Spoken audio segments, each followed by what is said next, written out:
Yeah, DB. Oh, just cleaning out the deadwood. Okay. Look, Mr. Cannell, I just can't afford to be without work right now, not even for a day. I've got a mother and 2 kid sisters. More good luck telegrams. Well, you know how it is. I've just got to keep on working, see? Sorry, sister. I was sent down here to clean house. I told you I can't use your column anymore.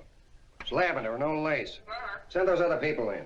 I'll tell you what I'll do. I get $30 a week. I'll take 25, 20 if necessary. I'll do anything you say. It isn't the money. We're after circulation. What we need is fireworks.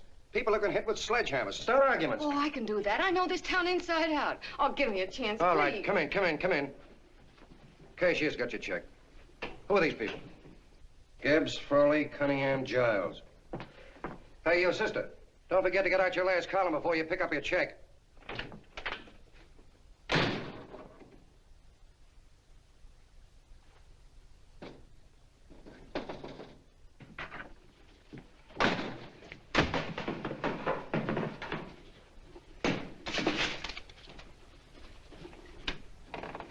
You're a couple of sticks shy in your column, man. Big rich slob like D.B. Norton buys a paper and 40 heads are chopped off.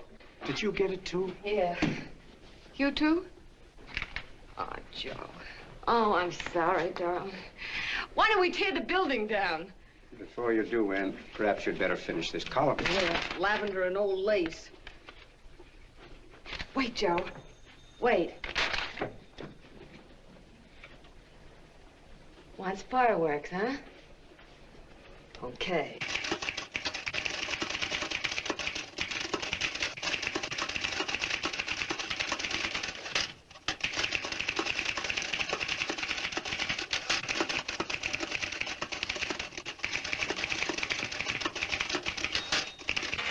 Here. Below is a letter which reached my desk this morning. It's a commentary on what we laughingly call a civilized world. Dear Miss Mitchell, 4 years ago, I was fired out of my job. Since then, I haven't been able to get another one. At first, I was sore at the state administration because it's on account of the slimy politics here we have all this unemployment. But in looking around, it seems the whole world's going to pot. So in protest, I'm going to commit suicide by jumping off the City Hall roof. Signed, a disgusted American citizen, John Doe. Editor's note, if you ask this column, the wrong people are jumping off the roofs. Hey, Ann, this is the old fakeroo, isn't it? Never mind that, Joe. Go ahead. Sorry.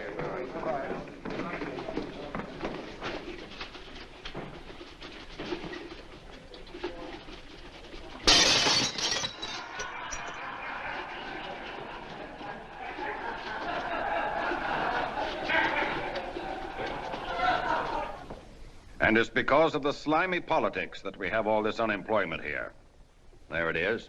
That's D.B. Norton's opening attack on the governor. Why, Jim, it's just a letter sent into a column. No, I can smell it. That's Norton. Good morning, gentlemen. Good morning, Governor. Morning, You're rather early. Governor, did you happen to see this in the new bulletin? Yes.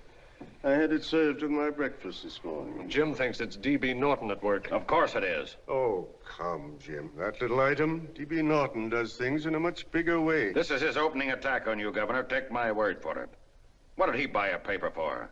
Why did he engage a high-pressure editor like Cannell for? He's in the oil business. I tell you, Governor, he's after your scalp. All right, Jim, all right. Don't burst a blood vessel. I'll look into it. Will you get me Spencer of the Daily Chronicle, please? Yes, I saw it, Governor. If you ask me, that's a phony letter. Why, that gag has got whiskers on it. Okay, I'll get the mayor and maybe the Chamber of Commerce to go after them.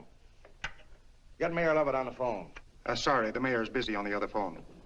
Yes, I know, Mrs. Brewster. It's a terrible reflection on our city. I've had a dozen calls already. Spencer of the Chronicle. Hold him. Just a minute. Yes, Mrs. Brewster. I'm listening. I insist that this John Doe man be found and given a job at once. Now, if something isn't done about it, I'll call out the whole auxiliary. Yes, and the junior auxiliary, too. We'll hold a meeting and see that it is. Yes, Spencer? Who? The governor? Well, what about me? It's my building he's jumping off of, and I'm up for re-election, too. What are you doing? Get Cannell at the bulletin. Why, he's liable to go right past my window. Get me Cannell. What was that? What? Out the window. Something just flew by. I didn't see anything. Well, don't stand there, you idiot. Go and look. Open the window. Oh, why did he have to pick on my building? Is there a crowd in the street? No, sir. Then maybe he's caught on a ledge. Look again. I think it must have been a seagull. A seagull? What's a seagull doing around the city hall? That's a bad omen, isn't it? Oh, no, sir. The seagull is a lovely bird. It's all right, Mrs. Brewster. It was just a seagull. Can I help? Nothing's happened yet. No, I'm watching. Don't worry, Mrs. Brewster. Just leave it all to me. Spencer, I'll call you back.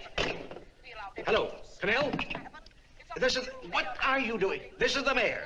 Yes, Mayor Lovett. How many times are you going to call me? I've got everybody and his brother and sister out looking for him. Did you see the box I'm running? An appeal to John Doe. Think it over, John. Life can be beautiful, says Mayor. If you need a job, apply to the editor of this paper and so forth and so forth. Okay, Mayor, I'll let you know as soon as I have something. What? Well, pull down the blinds. Went up to Miss Mitchell's house, boss. Boy, she's in a bad way. Where is she? Hey, do you know something? She supports a mother and 2 kids. What do you know about that? Did you find her? No. Her mother's awful worried about her. When she left the house, she said she was going on a roaring drunk. The girl, I mean. Go out and find her. Sure. Hey, but the biggest thing I didn't tell you, her old man's Doc Mitchell. You know the doctor Yeah. saved my mother's life and wouldn't take any money for it? You remember that. Okay, boss, I'll go and look for her.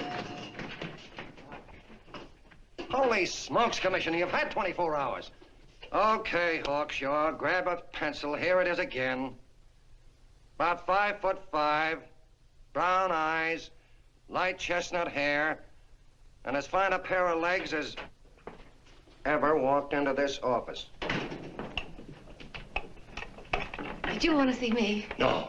I've had the whole Army and Navy out searching for you because that's a game we play here every day. I remember distinctly being fired. That's right. But you have a piece of property that still belongs to this newspaper, and I'd like to have it. What's that? The letter. What letter? The letter from John Doe. Oh, The whole town's in an uproar. We've got to find him, and the letter's the only clue. there is no letter. We'll get a handwriting expert to... What? There is no letter.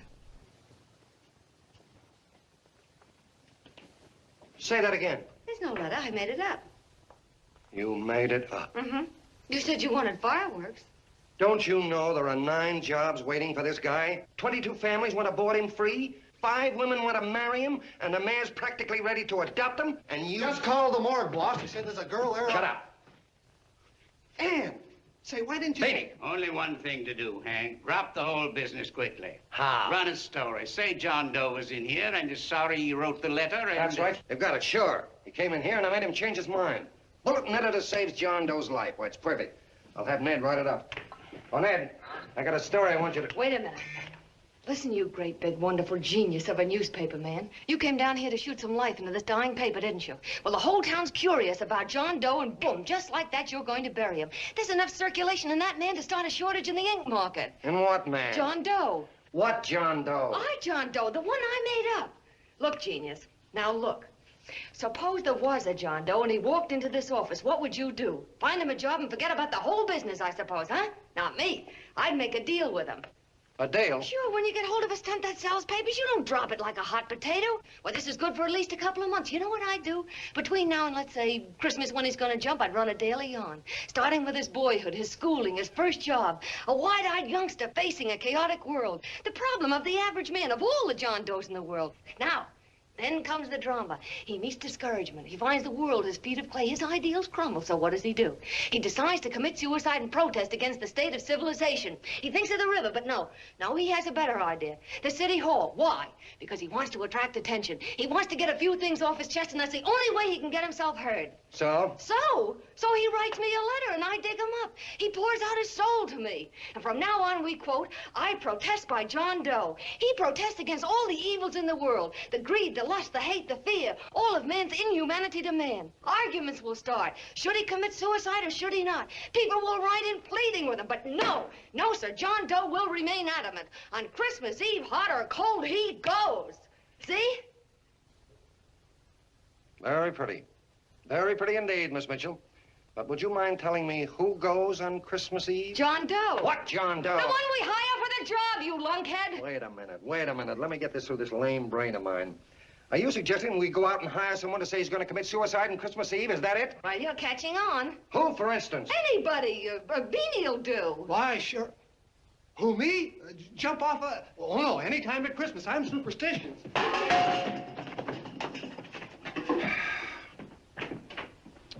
Miss Bishop, do me a favor. Will you go on out and get married and have a lot of babies, but Stay out of newspaper business. Better get that story in, Hank. It's getting late. You're supposed to be a smart guy. If it was raining $100 bills, you'd be out looking for a dime you lost someplace. Holy smokes, wasting my time listening to this mad woman. Look, Chief, look at the Chronicle. It's running on John Doe. They say it's a fake. Why, the no good that... John Doe story, amateur journalism. It's palpably phony. It's a wonder anyone is taking it serious. What do you think of those guys? That's fine. That's fine. Now fall right into their laps. Go ahead. Say John Doe walked in and called the whole thing off. You know what that's going to sound like on top of this. That's all, Ned. Thank you. All right. Amateur journalism, huh? Why, that bunch of sophomores, I can teach them more about... Hey, boss, get a load of this. What? Look. What do they want? They all say they wrote the John Doe letter. Oh, they all wrote the letter. Tell them all to wait. Look, Mr. Cannell, one of those men is your John Doe. They're desperate and will do anything for a cup of coffee. Pick one out and you can make the Chronicle eat their words. I'm beginning to like this. If you ask me, Hank, you're playing around with dynamite. No. The gal's right. We can't let the Chronicle get the laugh on us. We've got to produce a John Doe now. Amateur journalism, huh? I'll show those guys. Sure, and there's no reason for them to find out the truth either, because naturally, I won't say anything. Okay, sister, you get your job back. Plus a bonus. What bonus? Or the bonus of $1,000 the Chronicle was going to pay me for this little document. You'll find it says, I, Ann Mitchell, hereby certify that the John Doe letter was created by me. I can read. Sorry. You think this is worth $1,000, do you? Oh, the Chronicle would consider it dirt cheap. Packs everything, including a gun. Okay, sister, you got yourself a deal. Now let's take a look at the candidates. The one we pick has got to be the typical average man. Typical American that can keep his mouth shut. Show me an American who can keep his mouth shut and I'll eat him. Okay, Beanie, bring him in one at a time.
Did you write that letter to Miss Mitchell?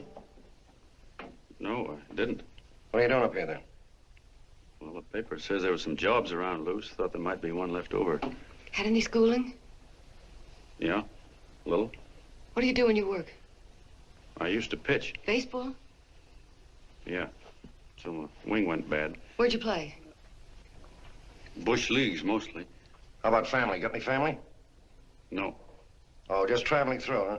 Yeah, me and a friend of mine. He's outside. Looks all right. It's perfect, a baseball player. What could be more American? I wish he had a family, though. Be less complicated without a family. Look at that face, it's wonderful.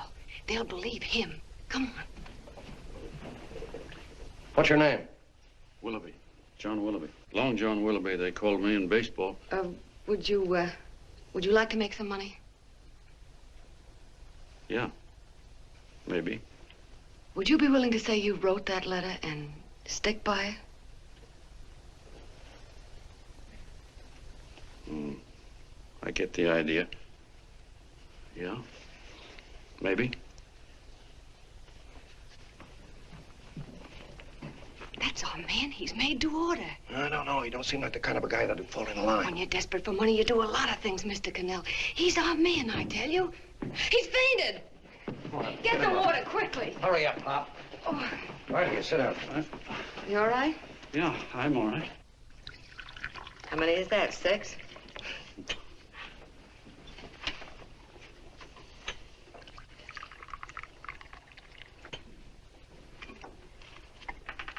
Pretty hungry, weren't you?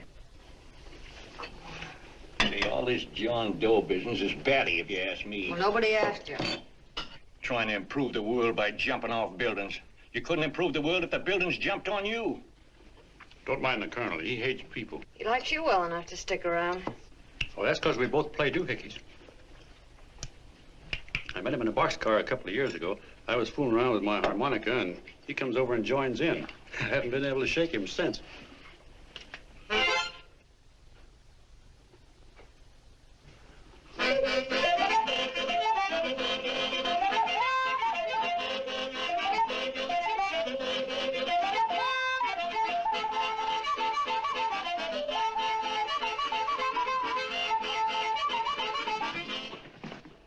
Here he is. No, you can't take pictures of him like that, eating a sandwich and with a beard.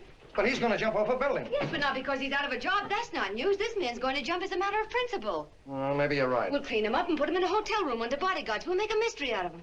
Did you speak to Mr. Norton? Thinks it's terrific. Says for us to go the limit. Wants us to build a bonfire under every big shot in the state. Oh, swell. Is that the contract? Yeah. What's he doing here? Friend of his. They play duets together. Duets? But can we trust him? Oh. I trust him. Oh, you trusted me. Well, that's fine. I suppose he trusts you, too. Oh, stop worrying. He's all right. Okay, but we don't want more than a couple of hundred people in on this thing. Now, the first thing I want is an exact copy of the John Doe letter in your own handwriting. I've got it already. Here. No, that's fine. Now, I want you to sign this agreement. It gives us an exclusive story under your name, day by day, from now until Christmas. On December 26th, you get one railroad ticket out of town. And the bulletin agrees to pay to have your arm fixed. That's what you want, isn't it? Yeah, but it's got to be by Bonesetter Brown. Okay, Bonesetter Brown goes. Here, sign it. Meanwhile, here's $50 spending money. That's fine. Beanie? Yes, boss. Take charge of him. Get him a suite at the Imperial and hire some bodyguards. Yeah, and some new clothes, Beanie. You think we better have him deloused? Yeah. Both of them? Yes, both of them, but don't let them out of your sight. Hey, Beanie, gray suit, huh? Yeah. Okay, fellas.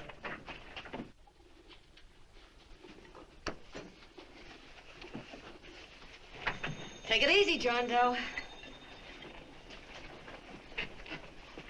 And you start pounding that typewriter. Oh, boy, this is terrific. No responsibilities on our part, just statements from John Doe, and we can blast our heads off. Before you pop too many buttons, don't forget to make out that check for $1,000. Okay, fellas, now, let me see. You sit outside the door. Nobody comes in, see? You two fellas sit in here. Hey, pretty nifty, huh? You ain't gonna get me to stay here. Sure you are. No, sir. That spot under the bridge where we slept last night's good enough for me. Say, what'll I do with this baggage? Well, stick him in the bedroom. Give me mine. I ain't staying.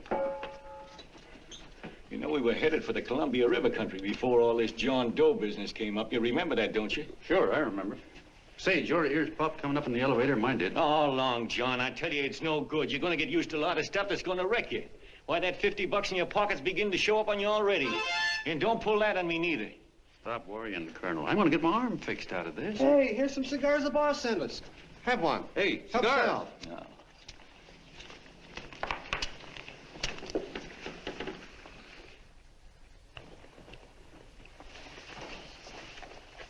Say, I'll bet you even the major leaguers don't rate an outfit like this. Here, make yourself comfortable. Paper? I don't read no papers, and I don't listen to radios either. I know the world's been shaped by a drunken barber, and I don't have to read it. I've seen guys like you go under before. Guys that never had a worry. Then they got a hold of some dough and went goofy. The first thing that happens to a guy... Hey, did you get a load of the bedroom? No. The first thing that happens to a guy like that, he starts wanting to go into restaurants and sit down at a table and eat salads and cupcakes and tea. Boy, what that kind of food does to your system.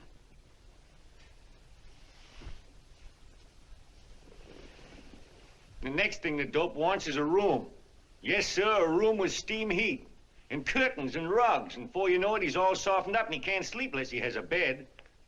Hey, stop worrying, Colonel. $50 ain't gonna ruin me. I've seen plenty of fellas start out with $50 and wind up with a bank account. Hey, what's the matter with the bank account, anyway? And let me tell you, Long John, when you become a guy with a bank account, they got you. Yes, sir, they got you. Who's got him? The helots. Who? Hey, there's the City Hall tower I was supposed to jump off of. It's even higher than this. Who's got him? The helots. Woo! Hey, wait a minute! You're not supposed to jump till Christmas Eve. Do you want to get me in a jam? If it's going to get you in the jam, we'll do you a favor.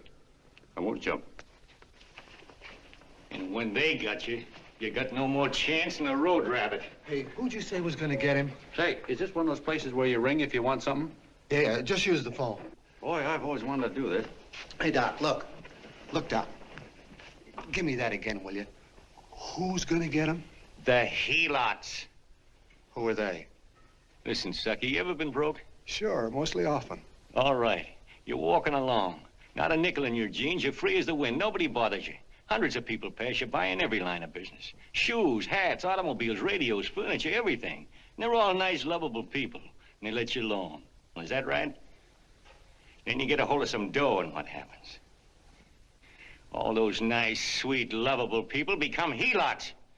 A lot of heels. They begin creeping up on you, trying to sell you something. They get long claws, and they get a stranglehold on you. And you squirm, and you duck, and you holler, and you try to push them away, but you haven't got a chance. They got you. First thing you know, you own things. A car, for instance. Now your whole life is messed up with a lot more stuff. You get license fees, and number plates, and gas, and oil, and taxes, and insurance, and identification cards, and letters, and bills, and flat tires, and dents, and traffic tickets, and motorcycle cops, and courtrooms, and lawyers, and fines, and 1,000,001 other things. And what happens? You're not the free and happy guy you used to be. You gotta have money to pay for all those things. So you go after what the other fellas got. And there you are. You're a helot yourself.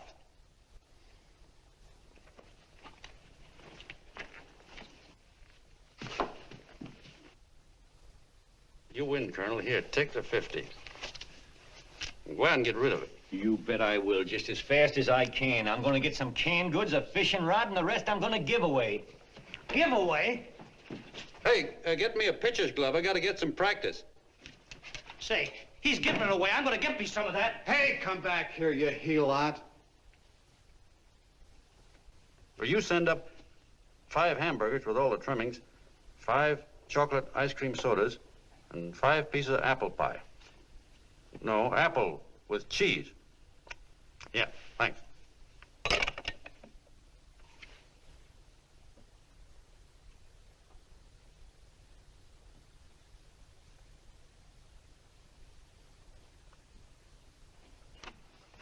Hello there.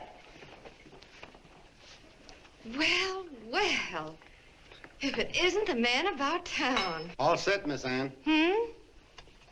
Oh, yes. Let's go. Let's see, we want some action in these pictures. Action? That's good. No. This man's going to jump off a roof. Oh. Here, wait a minute. Let me comb your hair. Sit down. Yeah, that's better.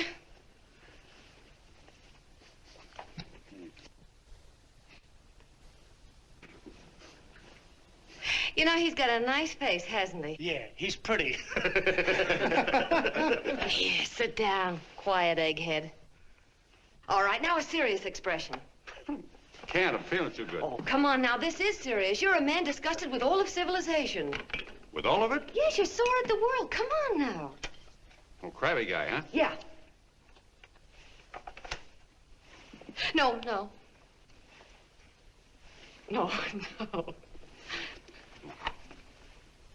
No, look, you don't have to smell the world. Well, all those guys in the picture Never mind those guys. All right, stand up. Now, let's see what you look like when you protest. Against what? Against anything, just protest. You got me. Oh, look, I'm the umpire, and you just cut the heart of the plate with your fast one, and I called it a ball. What would you do? Oh, you did, huh? Yeah. Why can't you call him right, you boneheaded... Grab it, Eddie, grab it!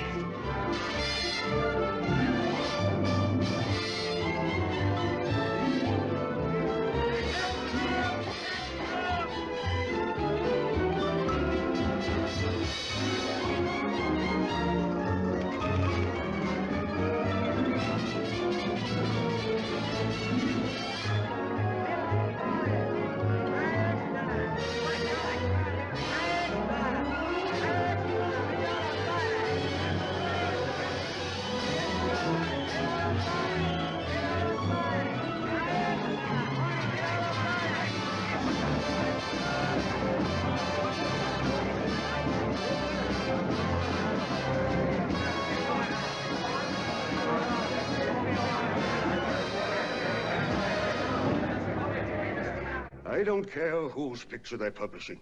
I still say that this John Doe person is a myth, and you can quote me on that. And I'm going to insist on his being produced for questioning.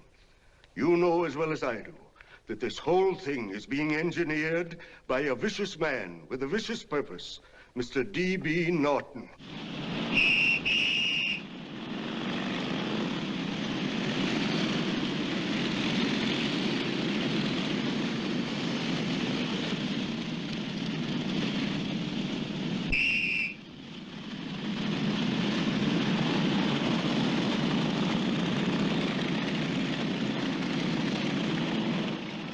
And Miss Mitchell are at the house. Oh, they are?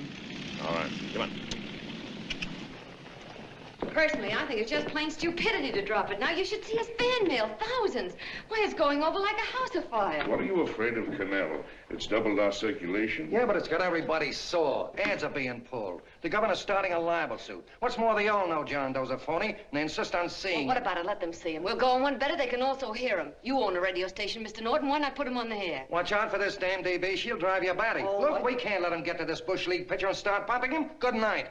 Now, tell him what that screwball might do. I walk in yesterday, here he is, standing on a table with a fishing pole, fly casting. Take my advice and get him out of town before this thing explodes in our faces. If you do, Mr. Norton, you're just as much of a dumb cluck as he is. Excuse me. No, you got yourself a meal ticket and you hate to Sure, let go. it's a meal ticket for me, I admit it, but it's also a windfall for somebody like Mr. Norton who's trying to crash national politics. That's what you bought the newspaper for, isn't it? You want to reach a lot of people, don't you? Well, put John Doe in the air and you can reach 130 million of them. He can say anything he wants and they'll listen to him. All right, we'll forget the governor and the mayor and all the small fry like that. This can arouse national interest. If he made a hit around here, he can do it every place else in the country.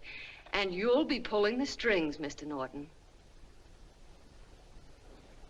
Go down to the office and arrange for some radio time. What, DB, you're not going to as fall... soon as possible.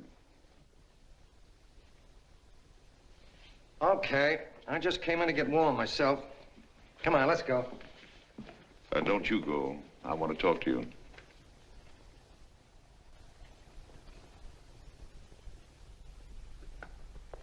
Sit down.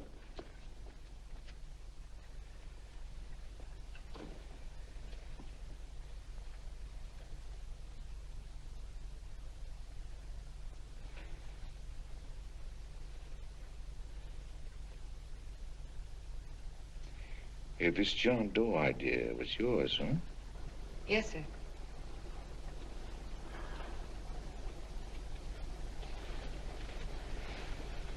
How much money do you get? $30. $30. Well, what are you after? I mean, what do you want? A journalistic career? Money. Money?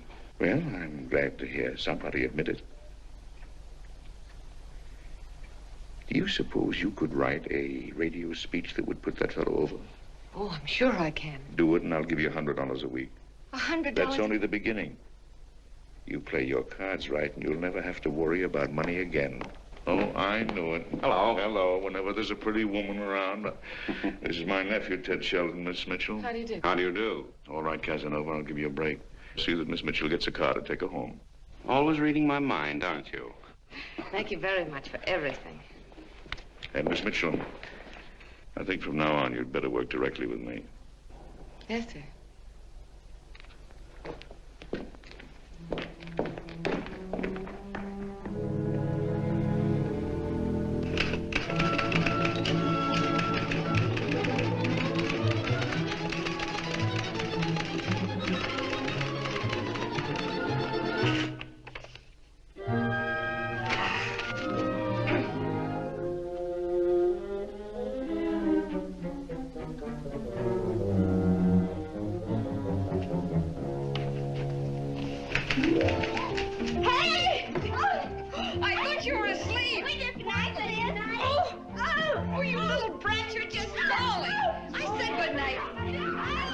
Come, children.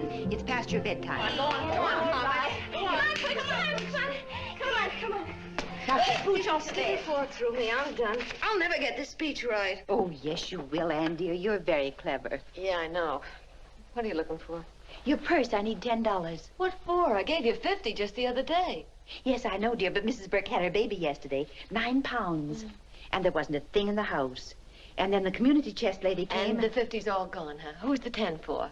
The Websters. The Websters. You remember those lovely people your father used to take care of. I thought I'd buy them some groceries. Oh, Anne, dear, it's a shame those... You're marvelous, Ma. You're just like Father used to be. Do you realize a couple of weeks ago we didn't have enough to eat ourselves? Well, yes, I know, dear, but these people are in such need. And we have plenty now. If you're thinking of that $1,000, forget it. It's practically all gone. We owed everybody in town. Now, you just got to stop giving all your money away. Oh, Anne, dear. Oh, I'm sorry, Ma. Oh, don't pay any attention to me. I guess I'm just upset about all this. Gee whiz, here I am with a great opportunity to get somewhere, to give us security for once in our lives, and I'm stuck. If I could put this over, your Mrs. Burke can have 6 babies. You mean this speech you're writing? Yeah, I don't know. I simply can't get it to gel. I created somebody who's going to give up his life for a principle. Hundreds of thousands of people are going to listen to him over the radio. And unless he says something that's sensational, it's just no good. Well, honey, of course, I don't know what kind of a speech you're trying to write, but judging from the samples I've read, I don't think anybody will listen. What? Darling, there's so many complaining political speeches. People are tired of hearing nothing but doom and despair on the radio. If you're going to have him say anything, why don't you let him say something simple and real, something with hope in it? If your father were alive, he'd know what to say. Oh, yeah. Father certainly would. Wait a minute.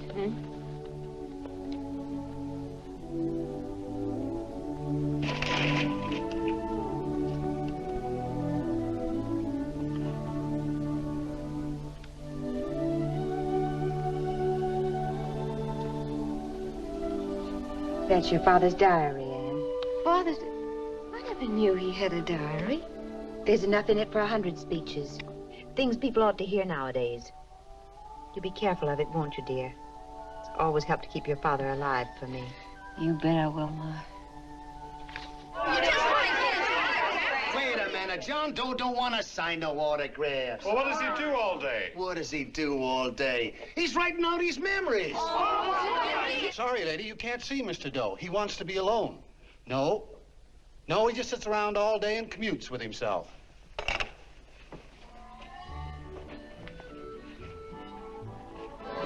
Oh!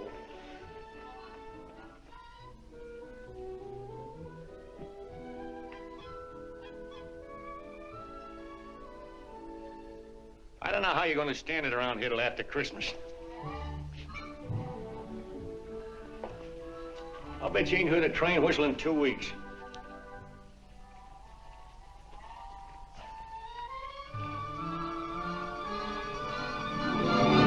Steve, right!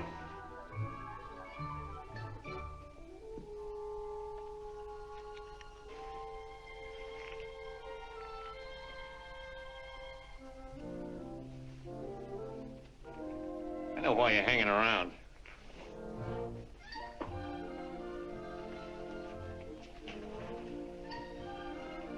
You're stuck on the girl. That's all a guy needs is to get hooked up with a woman.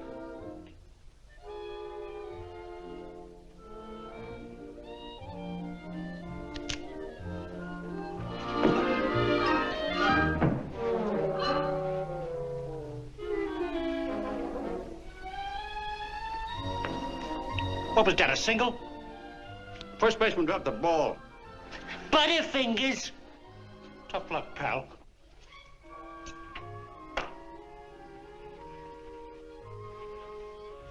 Guy has a woman on his hands. First thing he knows, his life is balled up with a lot more things. Furniture.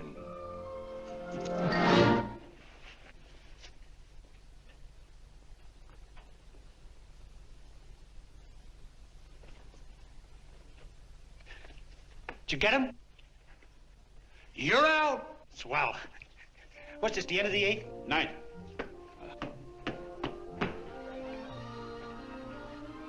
Hey, Beanie, there's a couple of mugs from the Chronicle snooping around out here. Ah.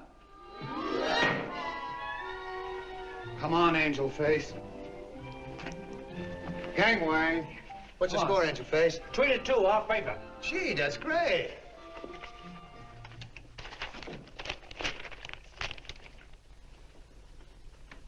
Hey, you got swell form there. Must have been a pretty good pitcher. Pretty good. Say, I was just about ready for the major leagues when I chipped a bone in my elbow. I got it pitching a 19-inning game. 19? Yeah. There was a major league scout there watching me, too.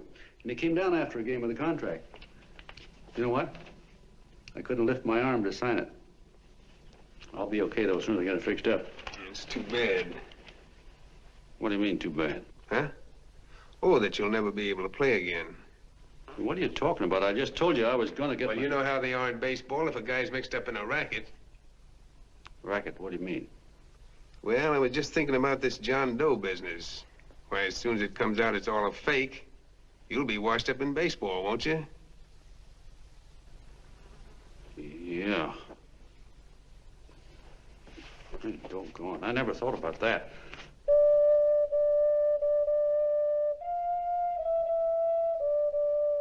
Gosh.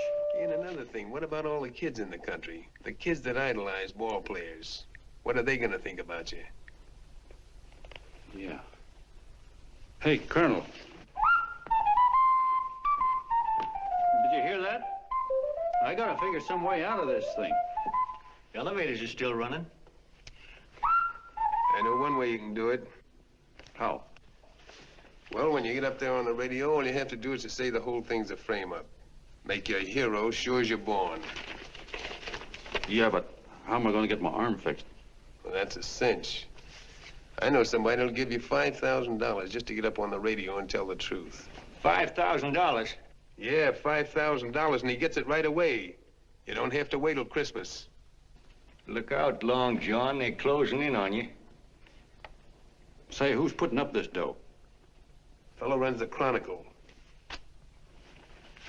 Here's the speech you make, and it's all written out for you. $5,000. Holy mackerel, I can see the helots coming, the whole army of them. It's on the level.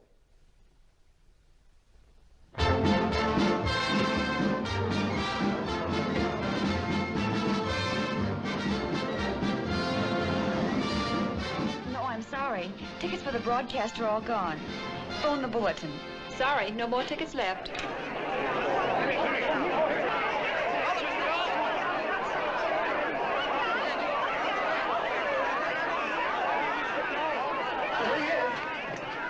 Hello, John. All set for the big night? Swell. Turn around.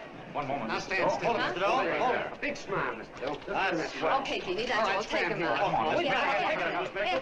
here. Now, look, John, here's the speech. It's in caps and double spaced. You won't have any trouble reading it. Not nervous, are you? No. Of course not. He wouldn't be. Who? John Doe, the one in there. Hey, don't let your knees rattle. It picks up on the mic. Oh, Beanie, you needn't be nervous, John. All you have to remember is to be sincere. Pick up that phone, Miss Mitchell. It's for you. Okay. Hello? Yes, Mother.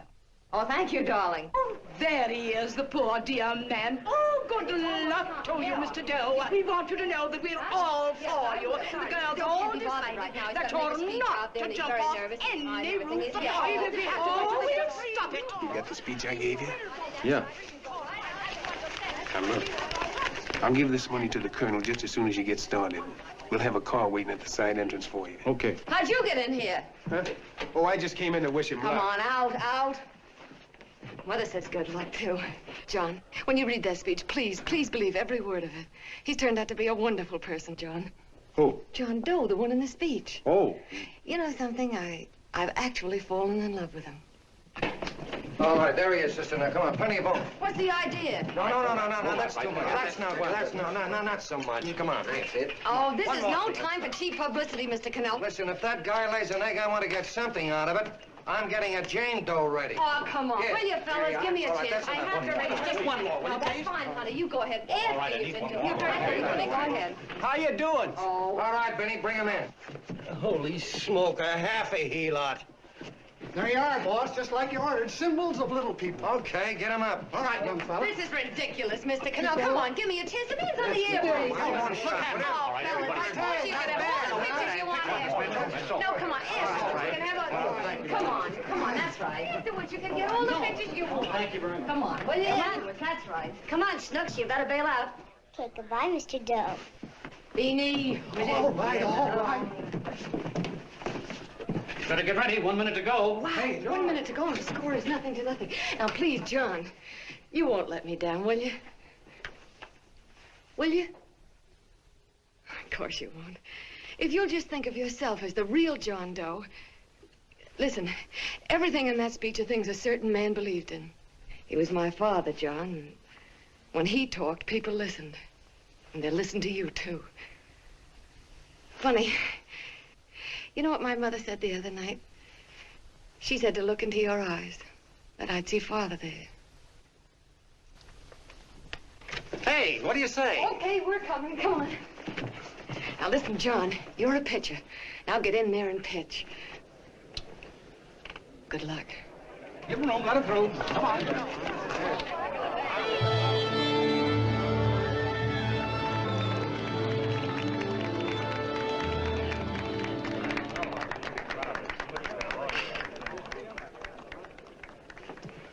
Hey, let's get out of here. There's the door right there. Hey, what are you doing here? That's what I'd like to know. Come on, out. Hey, he's a friend of mine. Never mind, let him alone. He's all right.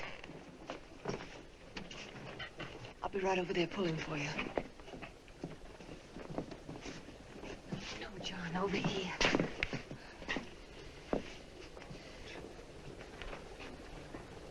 Stand by.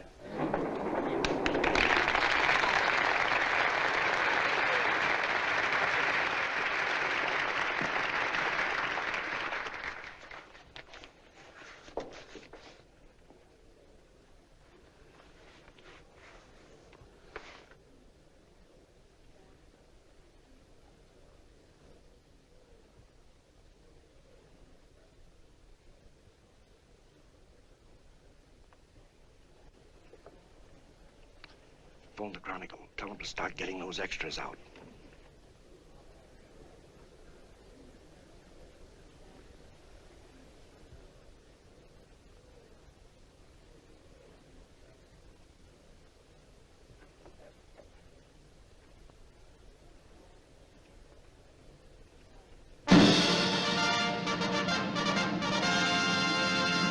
And good evening, ladies and gentlemen. This is Kenneth Fry speaking for the New Bulletin.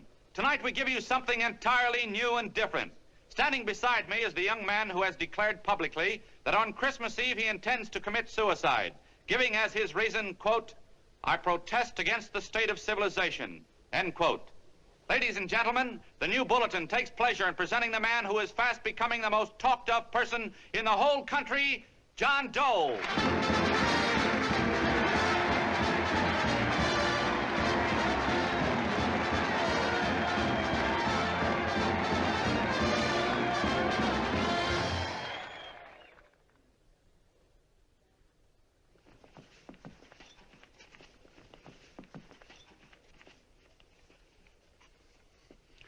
Ladies and gentlemen,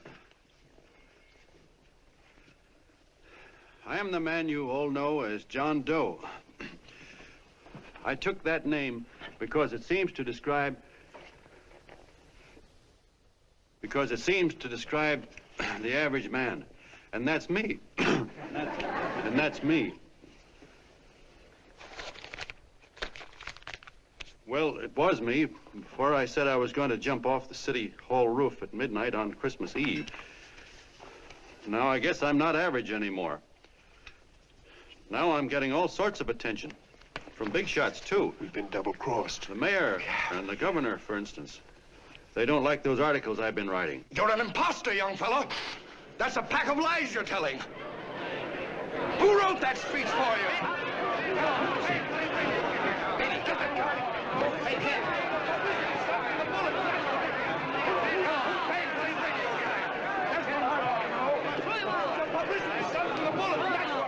Spencer. Ladies and gentlemen, the disturbance you just heard was caused by someone in the audience who tried to heckle Mr. Doe. The speech will continue.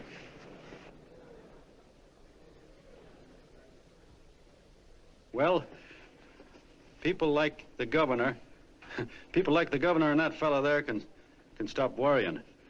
I'm not going to talk about them. I'm going to talk about us, the average guys, the John Does.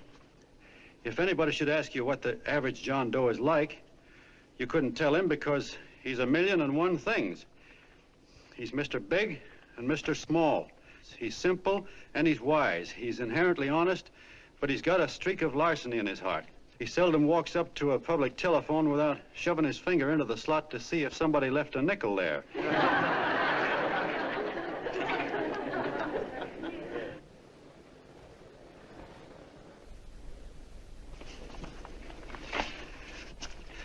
He's the man the ads are written for. He's the feller everybody sells things to. He's Joe Doe, the world's greatest stooge and the world's greatest strength.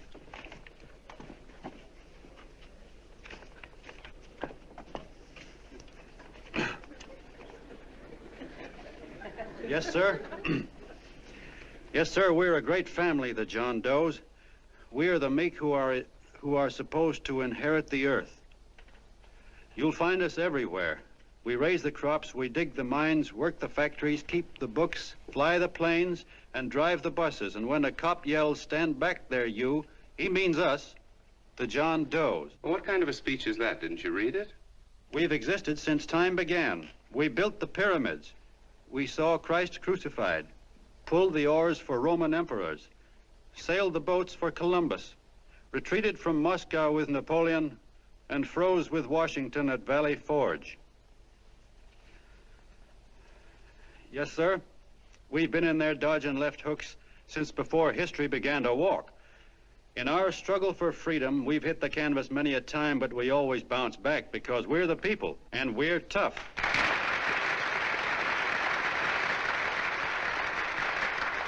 They've started a lot of talk about free people going soft, that we can't take it. That's a lot of hooey. A free people can beat the world at anything, from war to tiddlywinks, if we all pull in the same direction.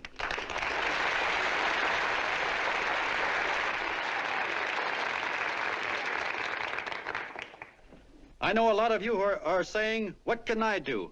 I'm just a little punk. I don't count." Well, you're dead wrong. The little punks have always counted, because in the long run, the character of a country is the sum total of the character of its little punks.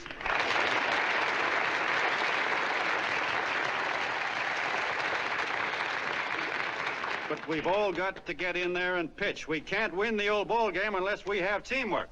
And that's where every John Doe comes in. It's up to him to get together with his teammate. And your teammate, my friends, is the guy next door to you. Your neighbor. He's a terribly important guy, that guy next door. You're going to need him, and he's going to need you, so look him up. If he's sick, call on him. If he's hungry, feed him. If he's out of a job, find him one. To most of you, your neighbor is a stranger, a guy with a barking dog and a high fence around him. Now, you can't be a stranger to any guy that's on your own team. So tear down the fence that separates you. Tear down the fence, and you'll tear down a lot of hates and prejudices. Tear down all the fences in the country, and you'll really have teamwork.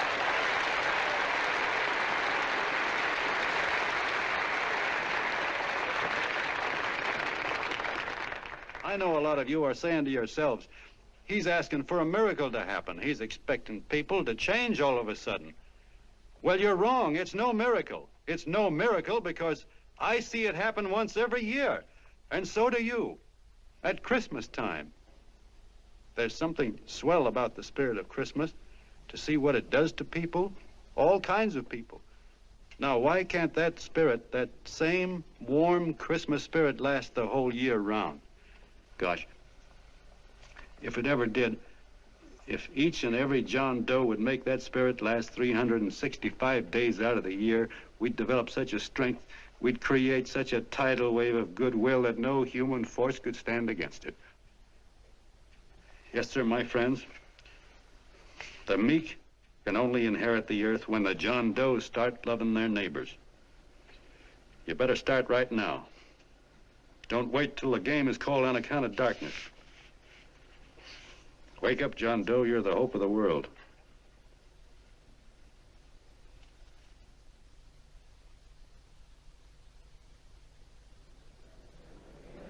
John, you were wonderful.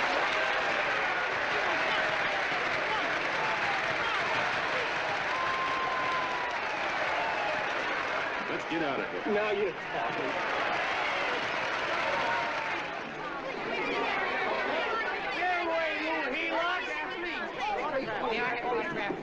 Please, hey!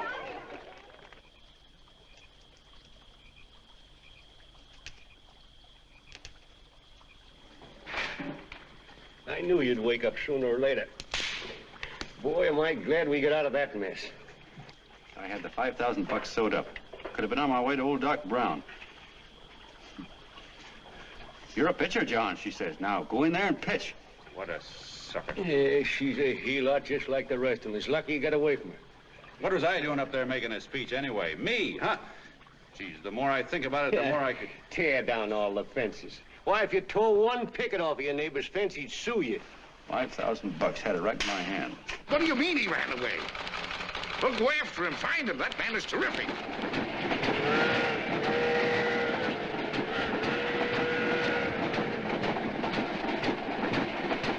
Columbia River, here we come.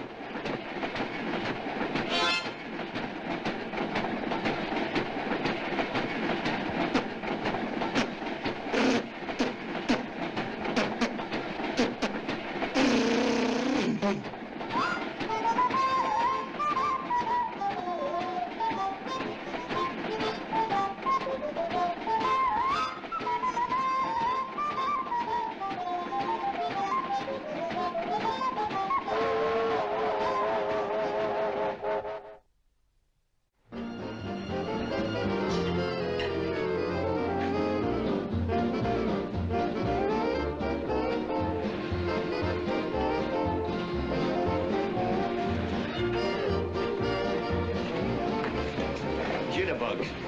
Yeah. Say, how much money we got left? 4 bits. Better make it donuts, huh? Yeah.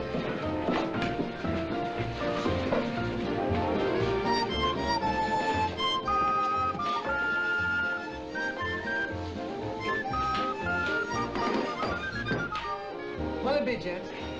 Have you got a couple of steaks about that big and about that thick? Yeah, with hash brown potatoes and tomatoes and apple pie and ice cream and coffee. And donuts, I know. Hey, Ma, Seekers, a pair. Seekers, a pair, coming up. Glad he took the tea out of that.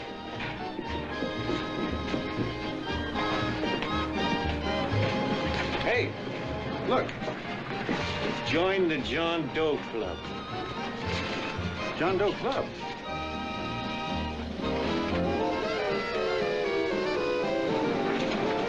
Uh-oh. You John Doe? Who? John Doe. Ah, you need glasses, buddy. Oh, but it's a spitting image of John Doe. Yeah, but his name is Willoughby. Oh, John Willoughby. I'm a baseball player. Sure. Oh, no, I'd know that voice anyway. You can't kid me. You John Doe. Hey, Ma! Ma! That's John Doe. John Doe? Yeah, sitting right there, big as life. Who'd you say it was? John Doe, the big guy there. Pictures in the paper. That's John Guy. John Doe. John Doe. Sitting right there, John Doe. Hey, operator. Dan's Beanery.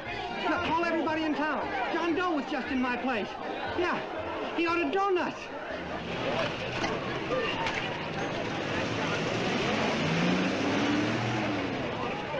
John Doe. See John Doe.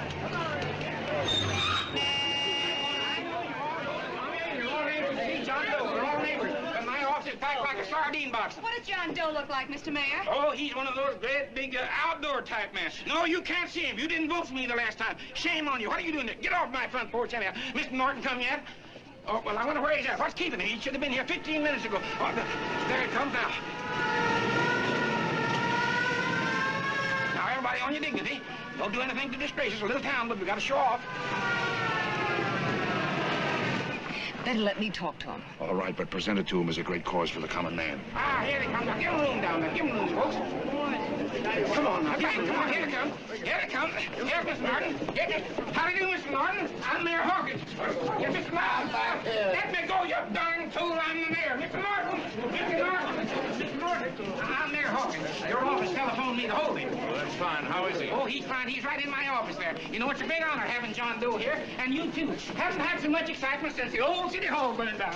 People are so excited and electoral scrolls off. Oh, Matilda, darling, phone the newspapers, tell them Mr. Norton's here. Step right inside, Mr. Norton. My office. Very comfortable here, Mr. Norton. Just had it air conditioned. Gangway, please. Make room for Mr. Norton. Gangway. Gangway.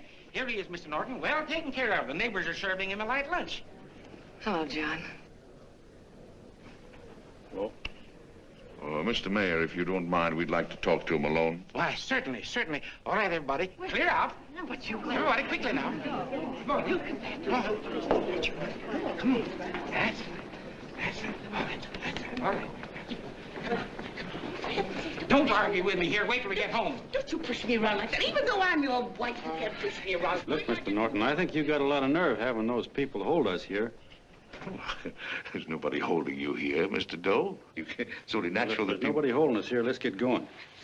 Incidentally, my name isn't Doe, it's Willoughby. Look, John, something terribly important's happened. They're forming John Doe clubs. We know of 8 already, and they say that there's John Doe clubs? What for? To carry out the principles you talked about in your radio speech. I don't care what they're forming. I'm on my way, and I don't like the idea of being stopped either. Oh, but you don't know how big this thing is. You should see the thousands of telegrams we've received and what they're saying about you. Look, it started as a circulation stunt, didn't it?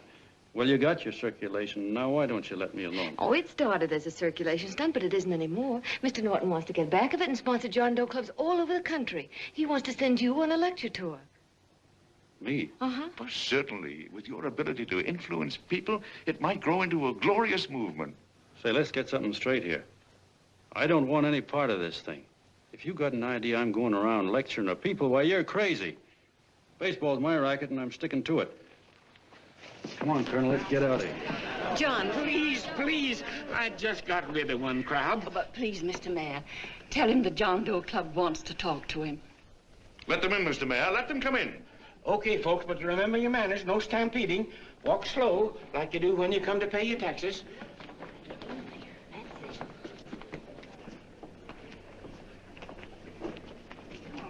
Okay. All right, give me a chance. Come right in. My name's Bert Hansen, Mr. Doe. I'm the head soda jerker at Schwabacker's drugstore. Well, sir, you see, me and my wife, we heard your broadcast, and we got quite a bang out of it, especially my wife. Kept me up half the night saying, that man's right, honey. The trouble with the world is nobody gives a hoot about his neighbor. That's why everybody in town's sore and cranky at each other.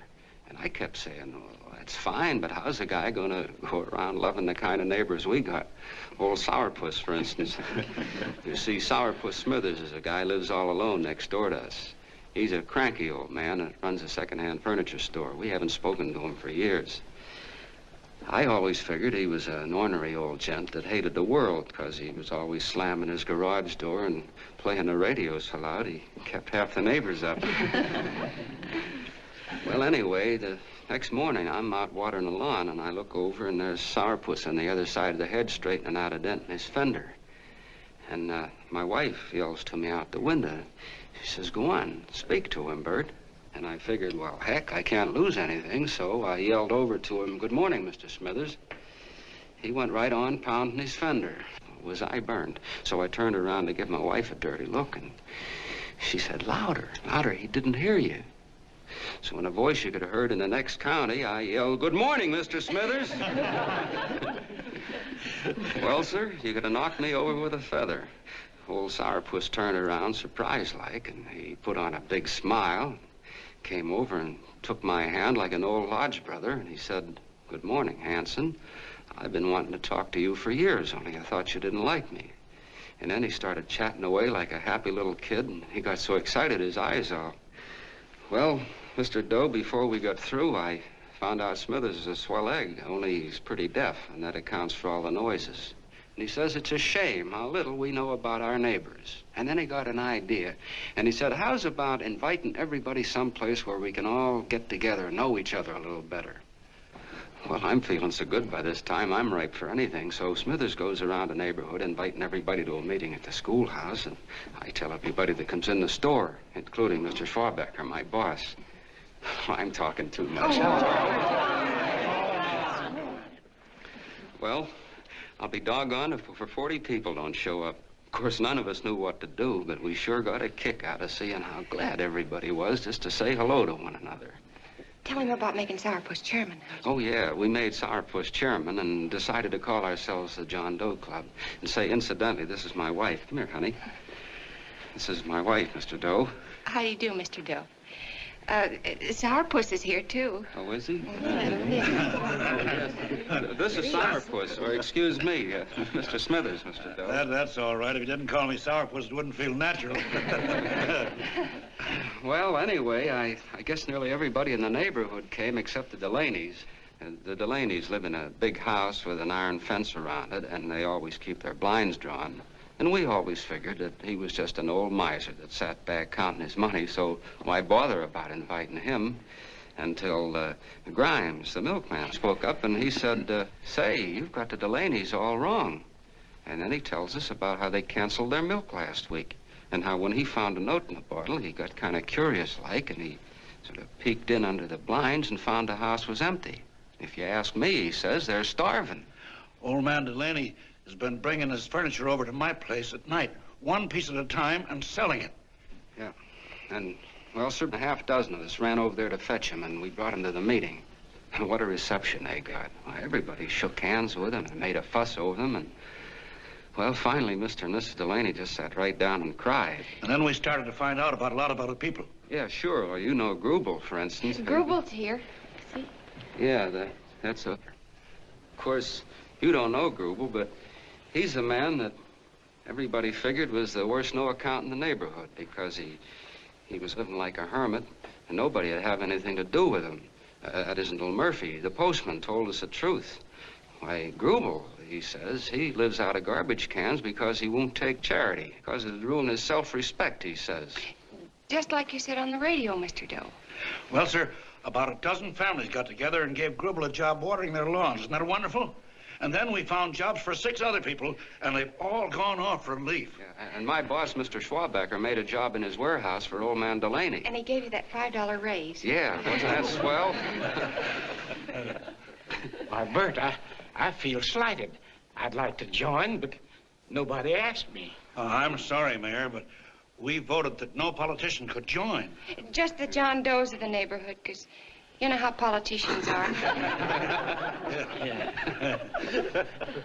Well, the reason we wanted to tell you this, Mr. Doe, was just to give you an idea of what you started. And from where I'm sitting, I don't see any sense in you jumping off any building. No. Well, thank you for listening. Goodbye, Mr. Doe. You're a wonderful man, and it strikes me you can be mighty useful walking around for a while.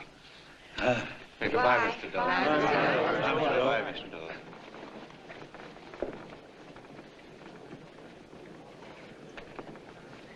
I'm Mrs. Delaney, Mr. Doe, and God bless you, my boy.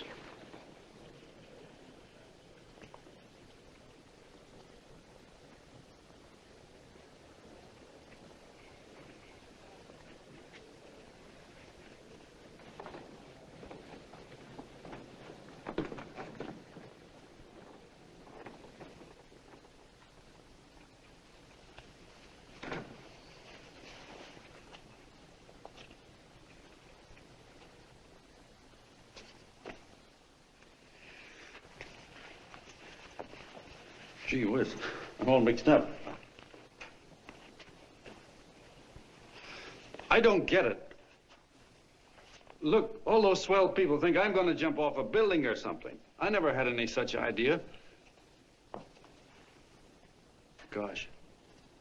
The fellow'd have to be a mighty fine example himself to go around telling other people how to... Say, look, what happened the other night was on account of Miss Mitchell here. She wrote the stuff. Don't you see what a wonderful thing this can be? But we need you, John. You're hooked. I can see that right now. They got you. Well, I'm through. For 3 years, I've been trying to get you up to the Columbia River country. First, it was your glass arm. Then it was the radio. And now it's the John Doe clubs. Well, I ain't waiting another minute. Gangway, you helots. Hey, Colonel, wait a minute. Hey, Colonel! I want you personally to go along with John Doe and Miss Mitchell and handle the press and the radio. Me? Yes, I don't want to take any chances. And Johnson. Yes, Stevie? Your crew will do the mop-up job. They'll follow John Doe into every town, see that the clubs are properly organized and the charter's issued. Right. There are only 8 flags up there now. I want to see that map covered before we get through.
hellfire.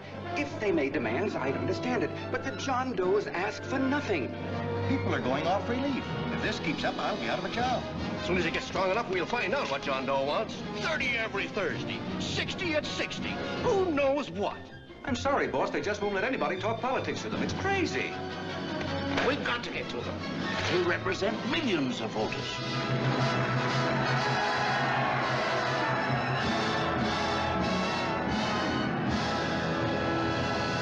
I tell you, ladies and gentlemen, this thing has been nothing short of a prairie fire.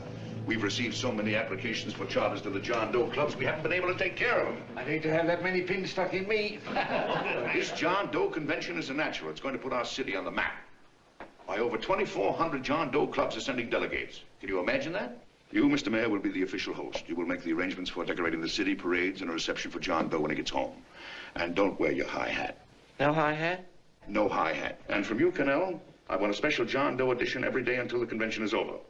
And now, if you will, please step into the outer office and look your prettiest because there are photographers there to take pictures of this committee. Don't worry, Libby. Everything will be taken care of. Isn't it all too wonderful? Gather down here to nice group now. Get a nice picture. Oh, Mr. Mayor, would you step down in front row, please? You ladies get close to him. That's it. Well, I don't get it. Get what?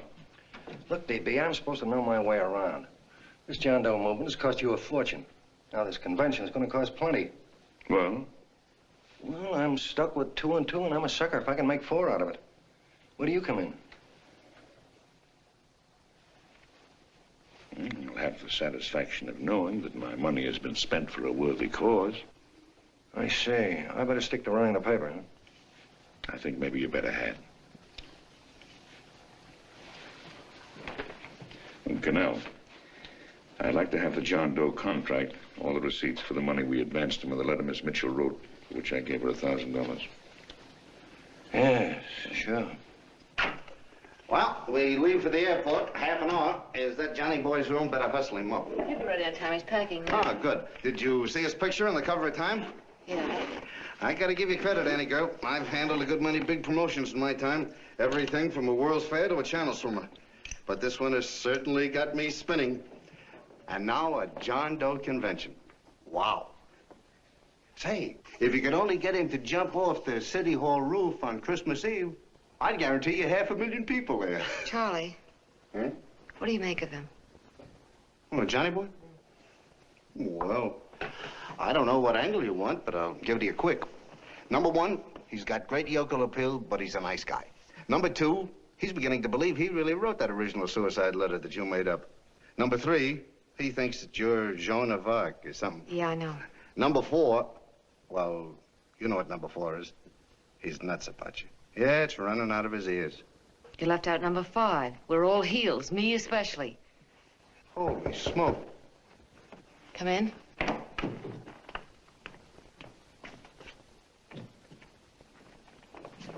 Small pack. Good. I'll go and get Beanie Boy.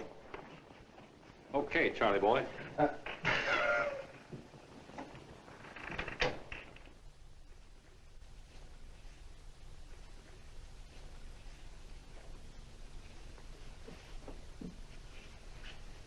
Can I help you pack?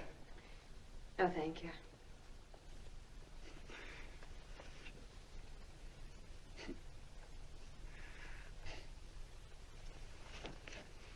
Do you care if I sit down out here? No.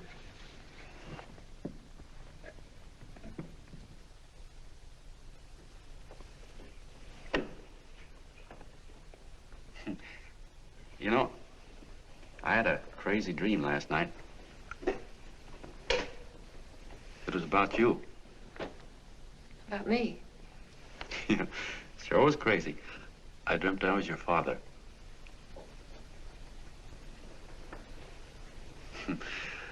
There was something I was trying to stop you from doing.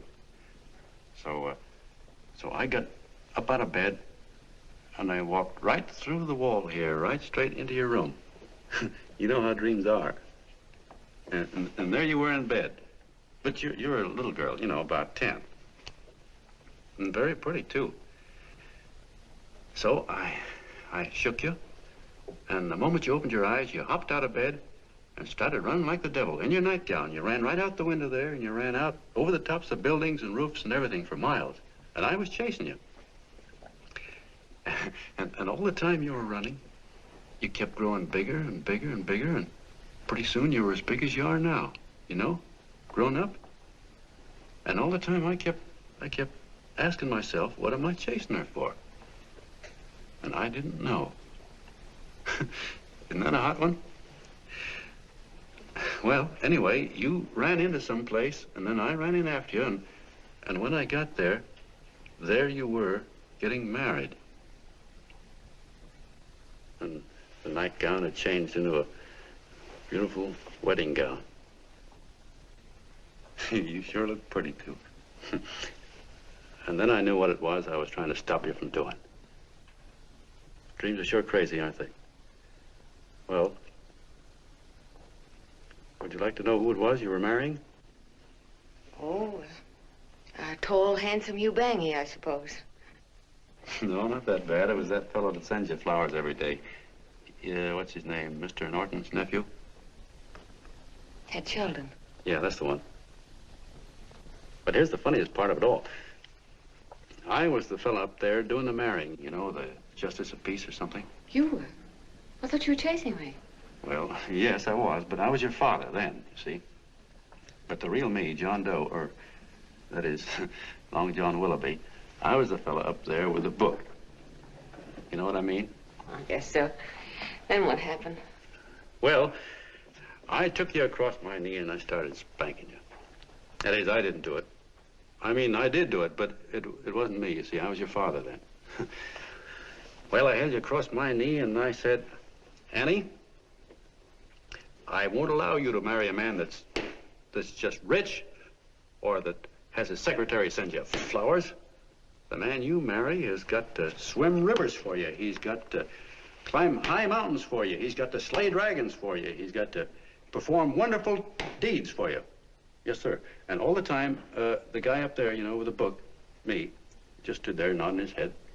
And he said, go to it, Pop. Whack her one from me, because that's just the way I feel about it, too. So he said, come on down here and whack her yourself. So I came down and I whacked you a good one, see? Then he whacked you, and I whacked you another one. We both started whacking you like... Well, if you're through whacking her, come on, let's get going. Okay, fellas, right in here. You go out the side entrance. There's a bunch of autograph seekers out front. We'll be down with the bags in a minute. Come on, don't make a government project out of it. Hi, Benny.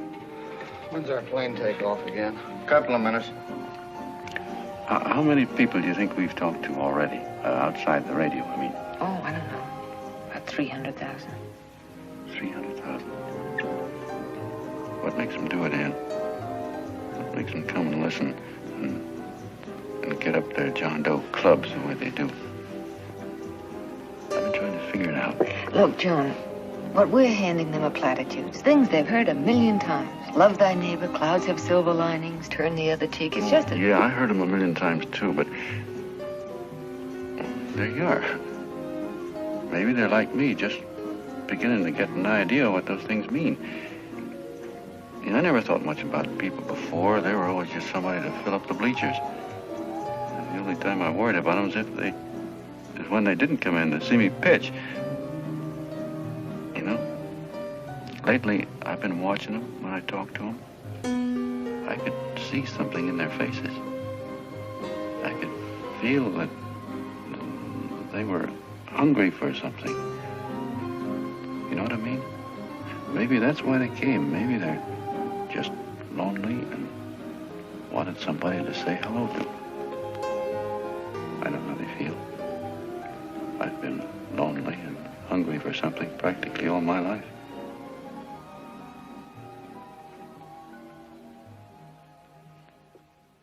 All aboard. Yeah, that's true. Oh, somebody else sitting here? No, that's your seat. And this is your coat. Mine? A little token of appreciation. Oh. Oh, it's beautiful, D.B. Well, I don't quite know what to say. Well, don't say anything at all. Just sit down. Oh. Go ahead, open it. Oh. lovely. And a new contract goes with it. Well, come on, spring it. You've got something on your mind. It must be stupendous. You know, that's what I like about it. Right to the point, like that. All right, Practical Annie, here it is. Tomorrow night, before a crowd of 15,000 people and talking over a nationwide radio hookup, John Doe will announce the formation of a third party. A third party? Yes, the John Doe Party. Devoted entirely to the interests of all the John Does all over the country, which practically means 90% of the voters. He will also announce the third party's candidate for the presidency. A man whom he personally recommends, a great humanitarian, the best friend the John Does have. Mr. D.B. Norton. Yes.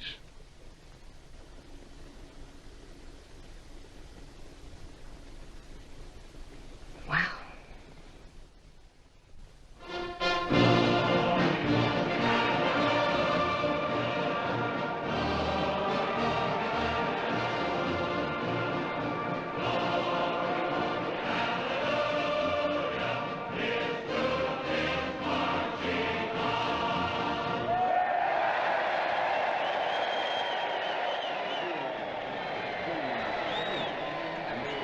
And although the opening of the convention is hours off, the delegates are already pouring into the ballpark by the droves, with lunch baskets, banners, and petitions asking John Doe not to jump off any roof.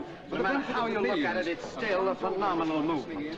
These John Does, or the hoi polloi, as you've heard people call them, have been laughed at and ridiculed, but here they are, gay and happy, having traveled thousands of miles, their expenses paid by their neighbors, to come here to pay homage to their hero, John Doe. And in these days of wars and bombings, it's a hopeful sign that a simple idea like this can sweep the country. An idea based on friendliness, on giving and not taking, on helping your neighbor and asking nothing in return. And if a thing like this can happen, don't let any of your grumbling friends tell you that humanity is falling apart. This is John B. Hughes, signing off now and returning you to our main studio until 9 o'clock, when the convention will officially open. Oh, John, come in. Say, I'm kind of... It's raining out a little. That's all right. It's good to see you. Sit down. Thanks.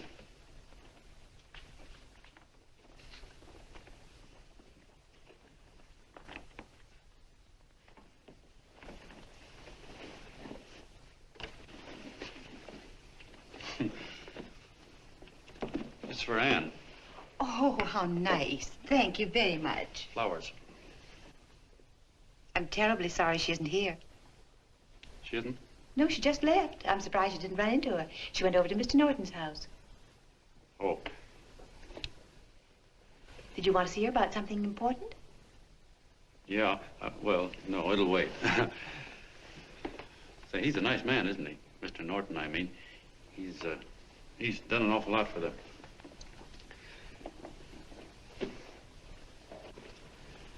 Well, say, my coat's pretty wet, and I'm afraid I might have wet the couch a little.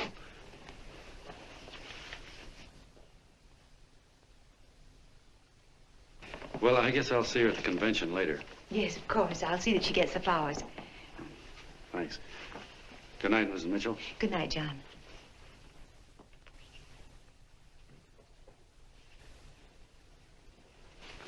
Say, Mrs. Mitchell, I'm kind of glad Anne isn't here. You see, I came over here hoping to see her alone, and kind of hoping I wouldn't, too, you know what I mean? There was something I wanted to talk to her about. But, well, it'll wait, I guess. Good night. Good night, John. Say, look, Mrs. Mitchell, have you ever been married? Oh, I'm sure you have. Gosh, that's pretty silly. Well, I guess you must think I'm kind of batty. Well, I guess I'd better be going at that. John, my husband said, I love you. Will you marry me? You did? What happened? I married him. Well, yeah, that's what I mean, see? It was easy as all that, huh? Uh-huh. Yeah, but look, Mrs. Mitchell, you know, I love Anne, and it's going to be awfully hard for me to say it because, well, you know, she's so wonderful. And, well, the best I ever was a Bush League pitcher. And, you know, I think she's in love with another man, the one she made up. You know, the real John Doe. Well, that's pretty tough competition. I bet you he'd know how to say it all right. On me, I get up to it and around it and in back of it, but I never get right to it. You know what I mean? So the only chance I've got is, well, if somebody could kind of give her a warning, sort of prepare her for the shock. You mean you'd like me to do it? Hmm? Well, I was thinking that, yeah, you know, sort of break the ice. Of course I will, John. Gee, well, thank you, Mrs. Mitchell. Hey, you're okay.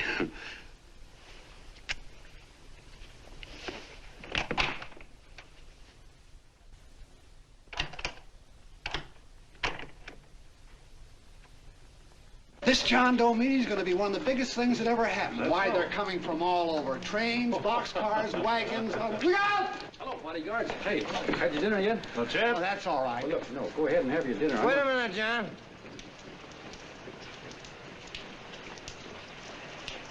Hello, Mr. Connell. How are you, John? John, I want to have a little talk with you. What's the matter? Are you falling? Come here. Hey, boss. Oh, quiet. Say, tell me something. Did you read the speech you're going to make tonight? No, I never read the speeches before I make them. I get more of a kick out of it that way. Uh-huh. It's just exactly what I thought. Beanie, go on down to the office, tell Pop to give you the speech. There's a copy on my desk. Gee whiz, boss, you know Mr. Norton told me not to leave him, not even for a minute. Go on. We'll be at Jim's bar up the street.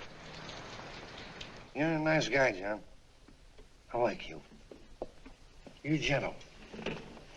I always like gentle people. Me, I'm hard. Hard and tough. I got no use for hard people. Gotta be gentle to suit me. Like you, for instance.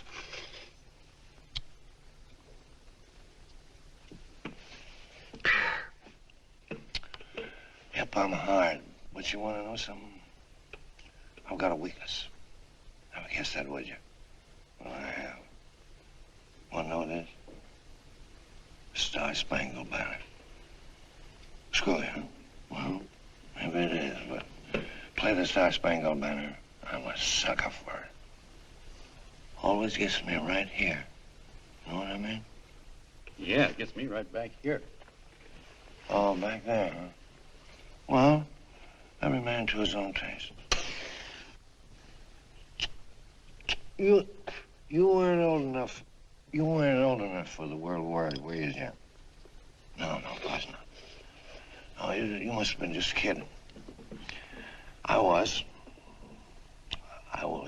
just ripe and raring to go. You know what my old man did when I joined up? He joined up, too. Got to be a sergeant. And here's a kick for you. We were in the same outfit. Funny, huh? Hmm?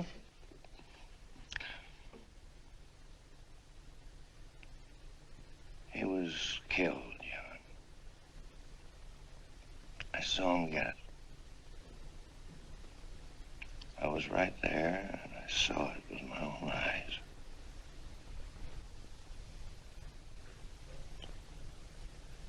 Me, I came out without a scratch. That is, excepting my ulcers.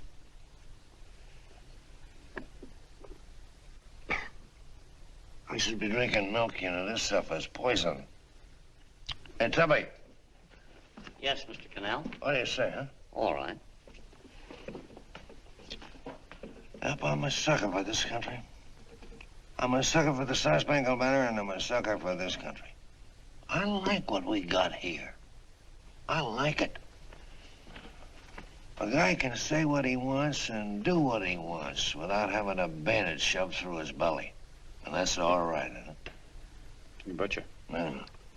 Well, we don't want anybody coming around changing it, do we? No, sir. No, sir. And when they do, I get mad. I get boiling mad. And right now, John, I'm sizzling. I get mad for a lot of other guys besides myself. I get mad for a guy named Washington, and a guy named Jefferson, and Lincoln. Lighthouses, John. Lighthouses in a foggy world. You know what I mean? Yeah, you bet. Listen, pal. This fifth column stuff is pretty rotten, isn't it? Yeah, it certainly is. And you'd feel like an awful sucker if you found yourself marching right in the middle of it, wouldn't you? You. Of course, you would have known it because you're gentle. But that's what you're doing. You're mixed up with a skunk, my boy. A no-good, dangerous skunk. Say, you're not talking about Mr. Norton, are you? I'm not talking about his grandfather's pet poodle. You must be wrong, Mr. Cannell. Because he's been marvelous about the John Doe clubs. Yeah? Say, you're sold on this John Doe idea, aren't you? Sure. Sure. I don't blame you. So am I. It's a beautiful miracle. A miracle that can only happen right here in the good old USA. And I think it's terrific. What do you think of that? Me, hard-boiled Cannell, and I think it's plenty terrific. All right. Now, supposing a certain unmentionable worm whose initials are DB was trying to use that to shove his way into the White House so he could put the screws on, so he could turn out the lights in those lighthouses. What would you say about that, huh? Nobody's going to do that, Mr. Cannell. They can't use the John Doe clubs for politics. That's the main idea. Is that so? Then what's a big political boss like Hammer doing in town? And a labor leader like Bennett? And a lot of other big shots are up at DB's house right now. Wolves, John. Wolves. Waiting to cut up the John Does. Wait till you get a gander at the speech you're gonna make tonight. You're all wet. Miss Mitchell writes those speeches. Nobody can make her write that kind of stuff. They can't, huh? Who do you think writes them? My Aunt Emma? I know she writes them. And gets a big bonus for doing them, too. A mink coat and a diamond bracelet. Don't write them. Why, that gold-grabbing dame would double-cross her own mother for a handful of Chinese yams. Shut up. If you weren't drunk, I'd... Hey, boss. Here's the speech, boss. Hey. Go on and read it, John, and then start sucking. Hey, wait a minute, Mr. Doe. Tubby? Yes, sir. Better bring me a glass of milk. I'm smoking too much. Yes, Charlie? Got everything all set? Fine. John Doe been taken care of? Good. How many people do you think will be there? 15,000? Oh, my, that's fine. Now, listen, Charlie. As soon as John Doe stops talking about me, I want you to start that demonstration. And make it a big one, you understand? Don't worry about that, DB. My boys are there. They'll take care of it. What? Yes, I'll be there 15 minutes after I get your call. Why, Mr. Doe. Where are they? In the dining room, sir.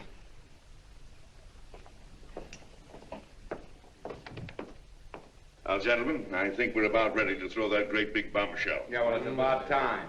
Even a conservative estimate shows that we can count on anywhere between 10 and 20 million John Doe votes. Now, add to that the labor vote that Mr. Bennett will throw in, and the votes controlled by Mr. Hammett and the rest of you gentlemen in your own territories, and nothing can stop us. As I said before, I'm with you, providing you can guarantee the John Doe vote. Don't worry about that. You can count on me on one condition. Little Bennett's got to be taken care of. Didn't I tell you that everybody in this room would be taken care of? My agreement with you gentlemen stands. I'm with you, DB, but I still think it's a very daring thing we're attempting. These are daring times, Mr. Barrington. We're coming to a new order of things. There's too much talk been going on in this country. Too many concessions have been made. What the American people need is an iron hand. You're right. That's true. You're quite right, Levy. Discipline. And now, may I offer a little toast to Miss Ann Mitchell, the brilliant and beautiful lady who is responsible for all this. Miss Mitchell. Mr. Norton, I'd like to talk to you alone for a minute. Oh, Miss Mitchell has something to say to us. Let's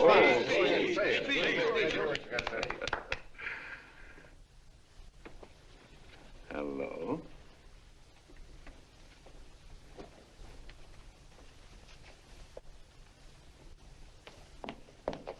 John, I'm so glad to see you. I was terribly worried. Did you write this? Yes, I did, John, but I had no idea what was going on. You didn't? No. That's a swell bracelet you're wearing. John, why aren't you at the convention?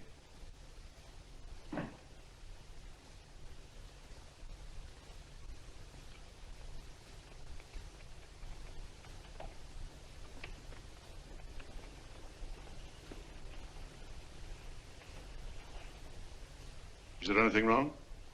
No, nothing's wrong. Everything's fine. So there's going to be a new order of things, huh? Everybody's going to cut himself a nice fat slice of the John Does, eh? You forgot one detail, Mr. Big Shot. You forgot me, the prize stooge of the world. Why, if you or anybody else thinks he's going to use the John Doe clubs for his own rotten purpose, he's going to have to do it over my dead body. Oh, hold on a minute, young man. Hold on. That's rather big talk. I started the John Doe clubs with my money. And I'll decide whether or not they're being properly used. No, you won't. You're through deciding anything. And what's more, I'm going down to that convention and I'm going to tell those people exactly what you and all your fine feathered friends here are trying to cook up for them. And I'm going to say it in my own words this time. Stop it, baby. What are you doing? You ruined us, Stevie. Wait a minute, fella. My uncle wants to talk to you. Listen to me, my son. Before you lose your head completely, may I remind you that I picked you up out of the gutter and I can throw you right back there again? You've got a nerve accusing people of things. These gentlemen and I know what's best for the John Does of America, regardless of what tramps like you think. Get off that righteous horse of yours and come to your senses. You're the fake. We believe in what we're doing. You're the one that was paid the 30 pieces of silver. Have you forgotten that? Well, I haven't. You're a fake John Doe, and I can prove it. You're the big hero that's supposed to jump off tall buildings and things. Do you remember? What do you suppose your precious John Does will say when they find out that you never had any intention of doing it, that you were being paid to say so? You're lucky they don't run you out of the country. With the newspapers and the radio stations that these gentlemen control, we can kill the John Doe movement deader than a doornail. We'll do it, too, the moment you step out of line. Now, if you still want to go to that convention and shoot your trap off, you go ahead and do it.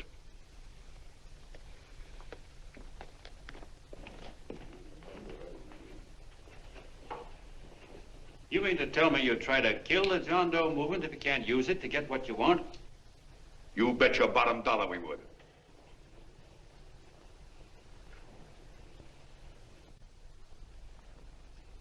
Well, that certainly is a new low.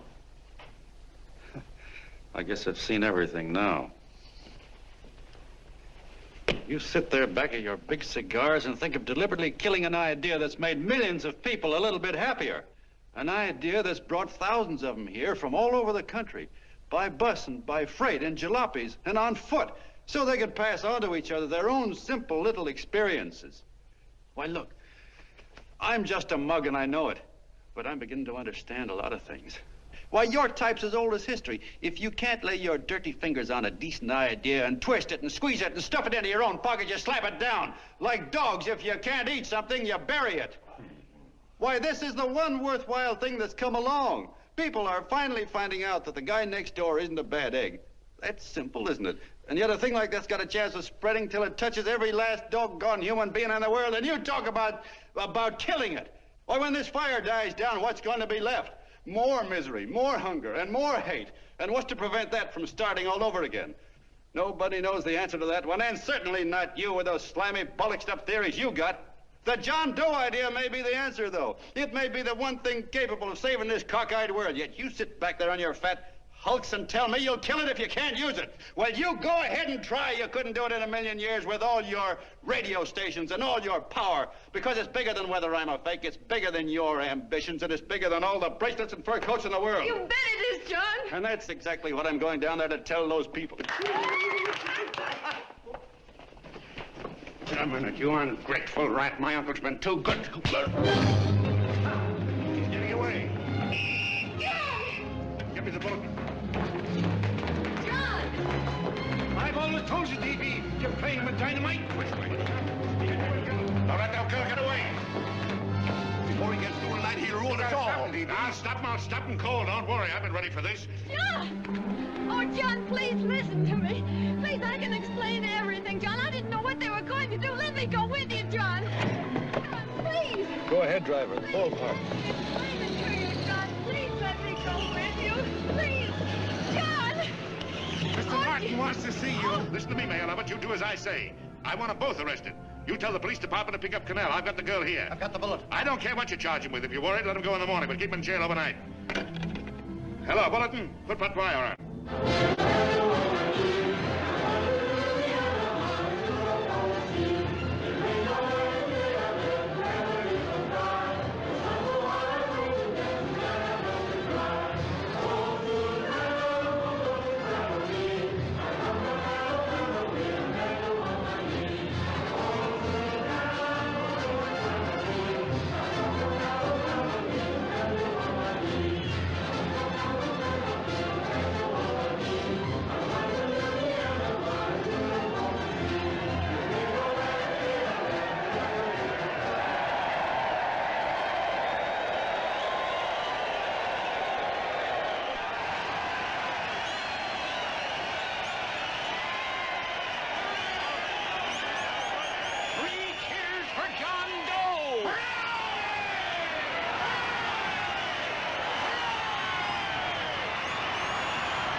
begin with a short prayer.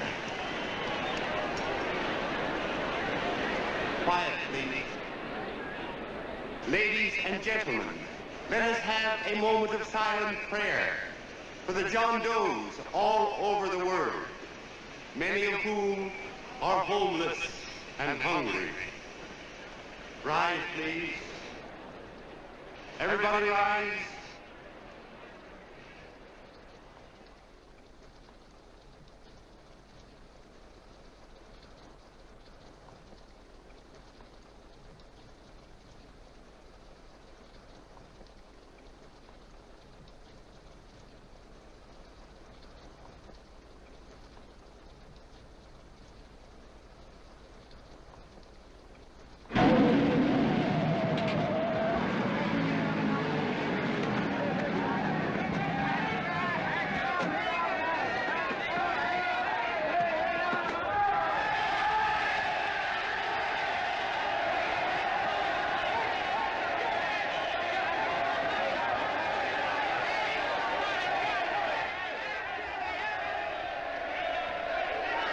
Newsboys.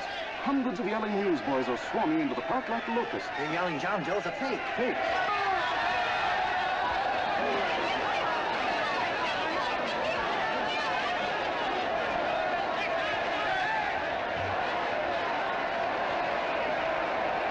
General investigation urged by Chamber of Commerce. How could he be a fake? It must be some kind of a gag. A what? A gag. A gag.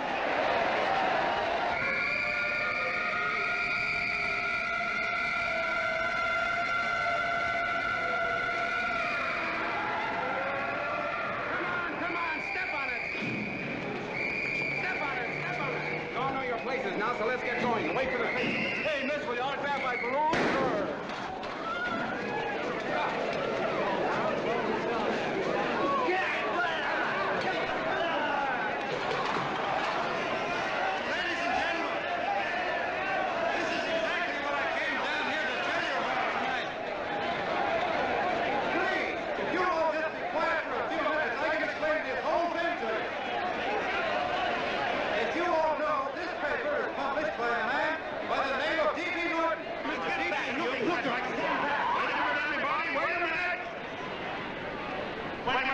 Gentlemen, my name is D.B. Norton. You all know me. I accuse this man of being a faker. We've been taken for a lot of suckers, and I'm the biggest of the lot. I spend a fortune backing this man in what I believe to be a sincere and worthy cause, just as you all did. And now I find out it's nothing but a cheap racket cooked up by him and 2 of my employees for the sole purpose of collecting dues from John Does all over the country. That's a lie. It's not a lie. Nickels and dimes to stuff into their own pockets. You can read all about it in the newspapers there.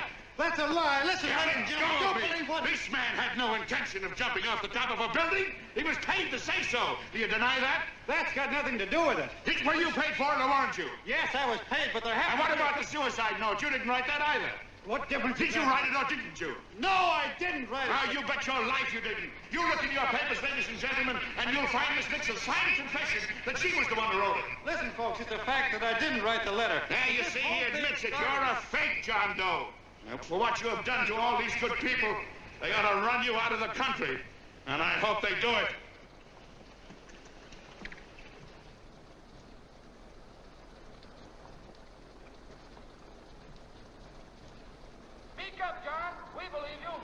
Please, listen, folks.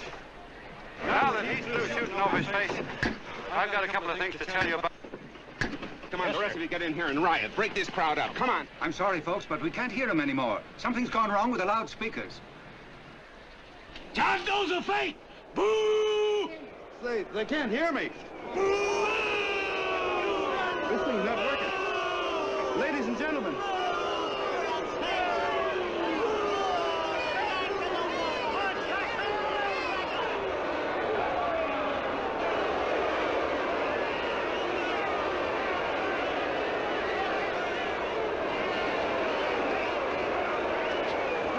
This thing's bigger than whether I'm a fake. Look, Kurt, you believe me, don't you? Sure, I believe you. Walking my legs off, digging up 5,000 signatures for a phony. Well, there you are, Mr. Doe. 5,000 names asking you not to jump off any roof. It makes no difference, Bert. The idea's still good. We don't have to give up our club. Yeah, well, you can have it. They're starting to throw things. Somebody's going to get hurt. I'm afraid it'll be John Doe. Listen to that mob. I've got to go to him. All right, Eddie. Hey, let you out. Let me go. I want to go to him. Oh, please. Please let me go. They're crucifying him. I can help him. Sorry, sister. We got orders to hold... Orders from who? Can't you see it's a framer? And oh, Mother, they won't let me go. They won't let me go. Listen, folks. You gotta listen to me, everybody. Back to the jungle, you hobo. Just another racket. Stick to your clubs. We've been fed baloney so long, we're getting used to it.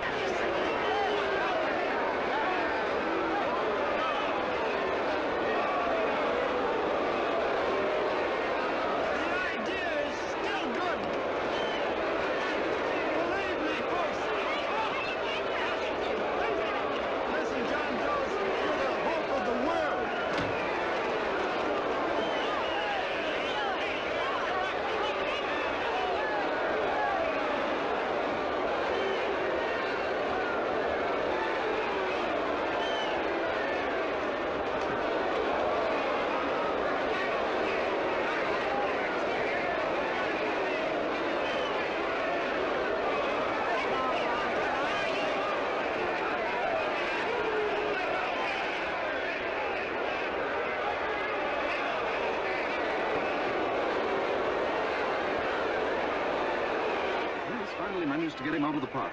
But if that boy isn't hurt, it'll be a miracle. Ladies and gentlemen, this certainly looks like the end of the John Doe movement. Well, boys, you can chalk up another one to the Pontius Pilates.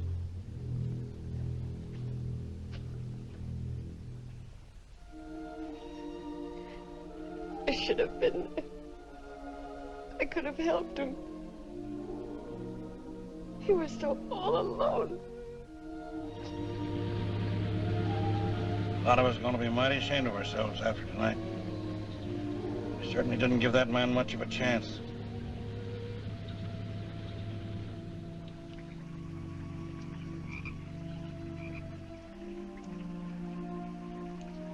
Have some more coffee, Long John?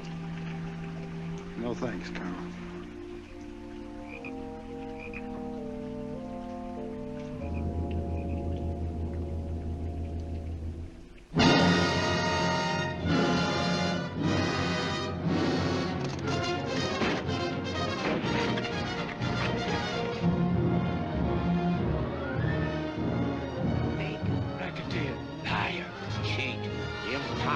Why don't you jump? Christmas Eve at midnight.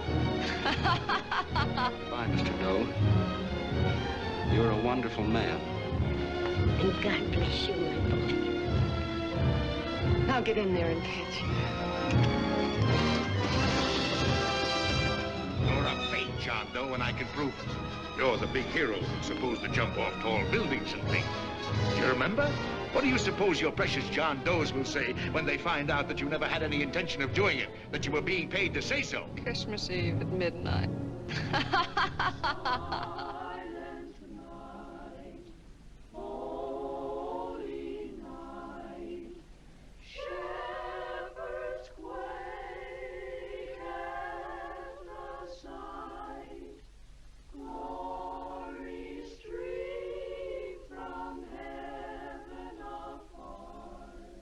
Merry Christmas, son. Merry Christmas.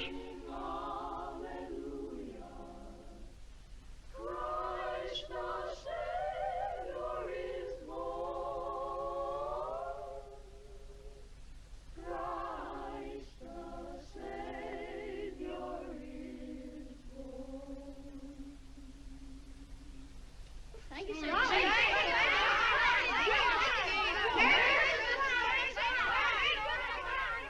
Who? John Doe.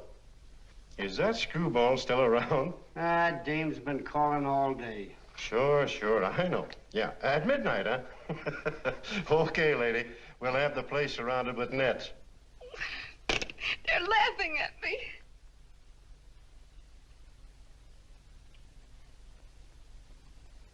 You're a sick girl, Anne. You better take it easy. Whom are you calling now? You called that number not 10 minutes ago. Hello, Mr. Canal. Have you seen him yet? Now listen, Ann, he can't possibly get in without our seeing him. I'm watching the side door and the colonel's out front, so stop worrying. Oh. Thank you.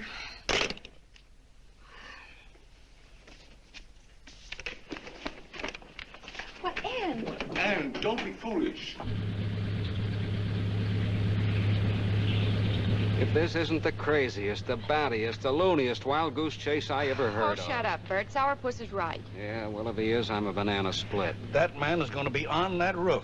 Don't ask me how I know. I just know, and you know it as well as I do. Sure. I'd like to believe in fairy tales, but a guy that's a fake isn't going to jump off any roof. I don't think he was any fake, not with that face. And anyway, what he stood for wasn't a fake. Okay, honey, okay.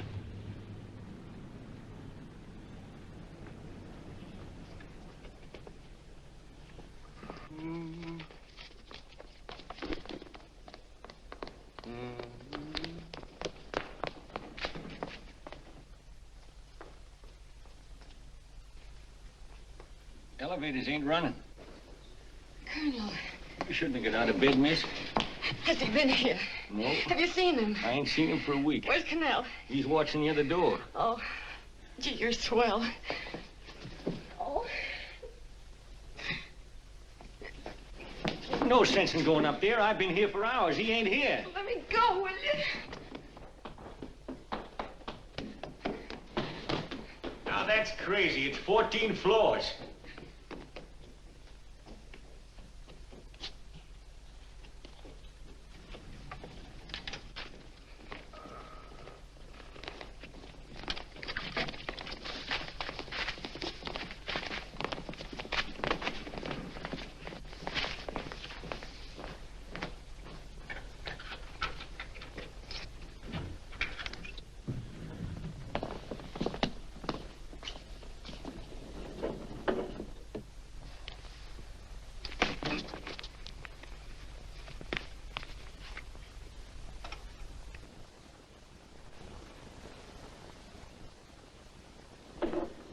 far as the elevator goes.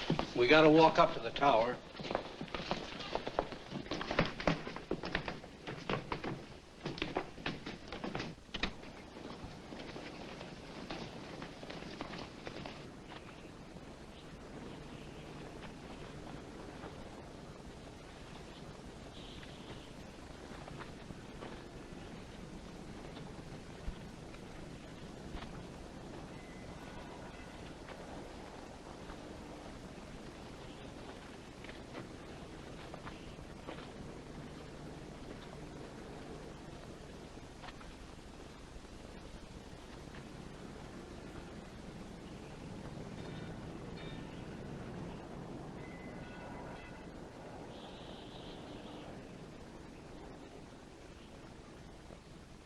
That tramp was probably full of Christmas cheer and asleep in some flop house.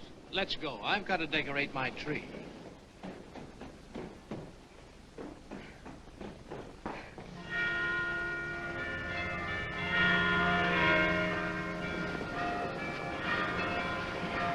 Well, I give up. I don't know what gave us the idea that we'd attempt anything like this. I guess you're right. I'm afraid the joke's on us. Let's go. I hope nobody finds out we've been here.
I wouldn't do that if I were you, John.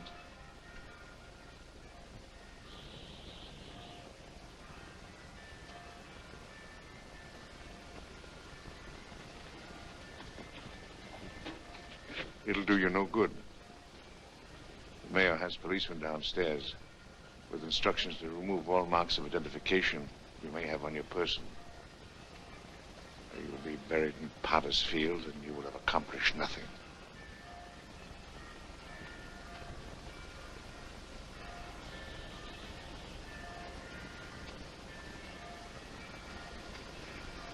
I've taken care of that. I've already mailed a copy of this letter to Mr. Cannell. John, why don't you forget this foolishness? Stop right where you are, Mr. Norton, if you don't want to go overboard with me.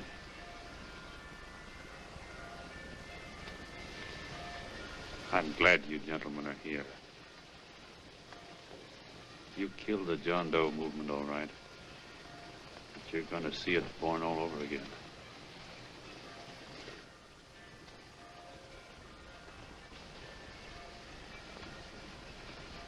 Now take a good look, Mr. Norton.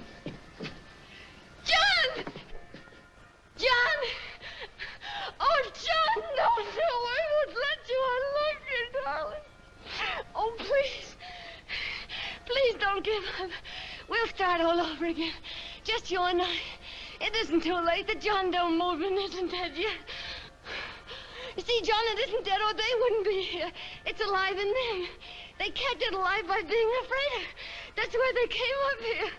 Oh, darling. Sure, it should have been killed. It was dishonest. But we can start clean now. Just you and I. It'll grow, John, and it'll grow big because it'll be honest this time. Oh, John, if it's worth dying for, it's worth living for. Oh, please, John. Oh. Oh, please, please, God, help me. John, look at me. You want to be honest, don't you? Well, you don't have to die to keep the John Doe idea alive. Someone already died for that once. The first John Doe. And he's kept that idea alive for nearly 2,000 years. It was he who kept it alive in them. And he'll go on keeping it alive forever and always. For every John Doe movement these men kill, a new one will be born. That's why those bells are ringing, John. They're calling to us. Not to give up, but to keep on fighting, to keep on pitching. Oh, don't you see, darling? This is no time to give up. You and I, John, we... Oh, no. No, John. If you die, I want to die, too. Oh, I love you. Oh, John.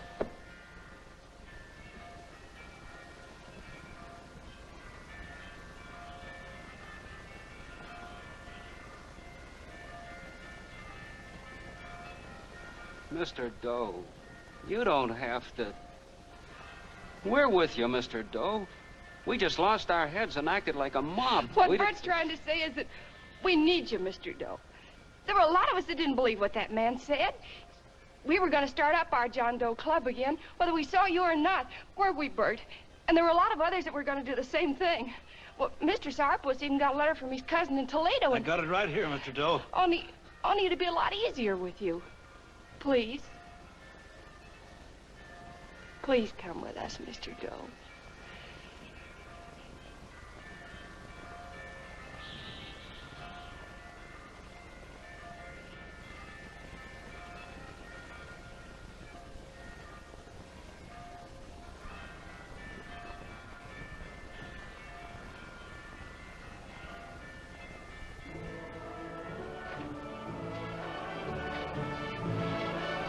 Long John.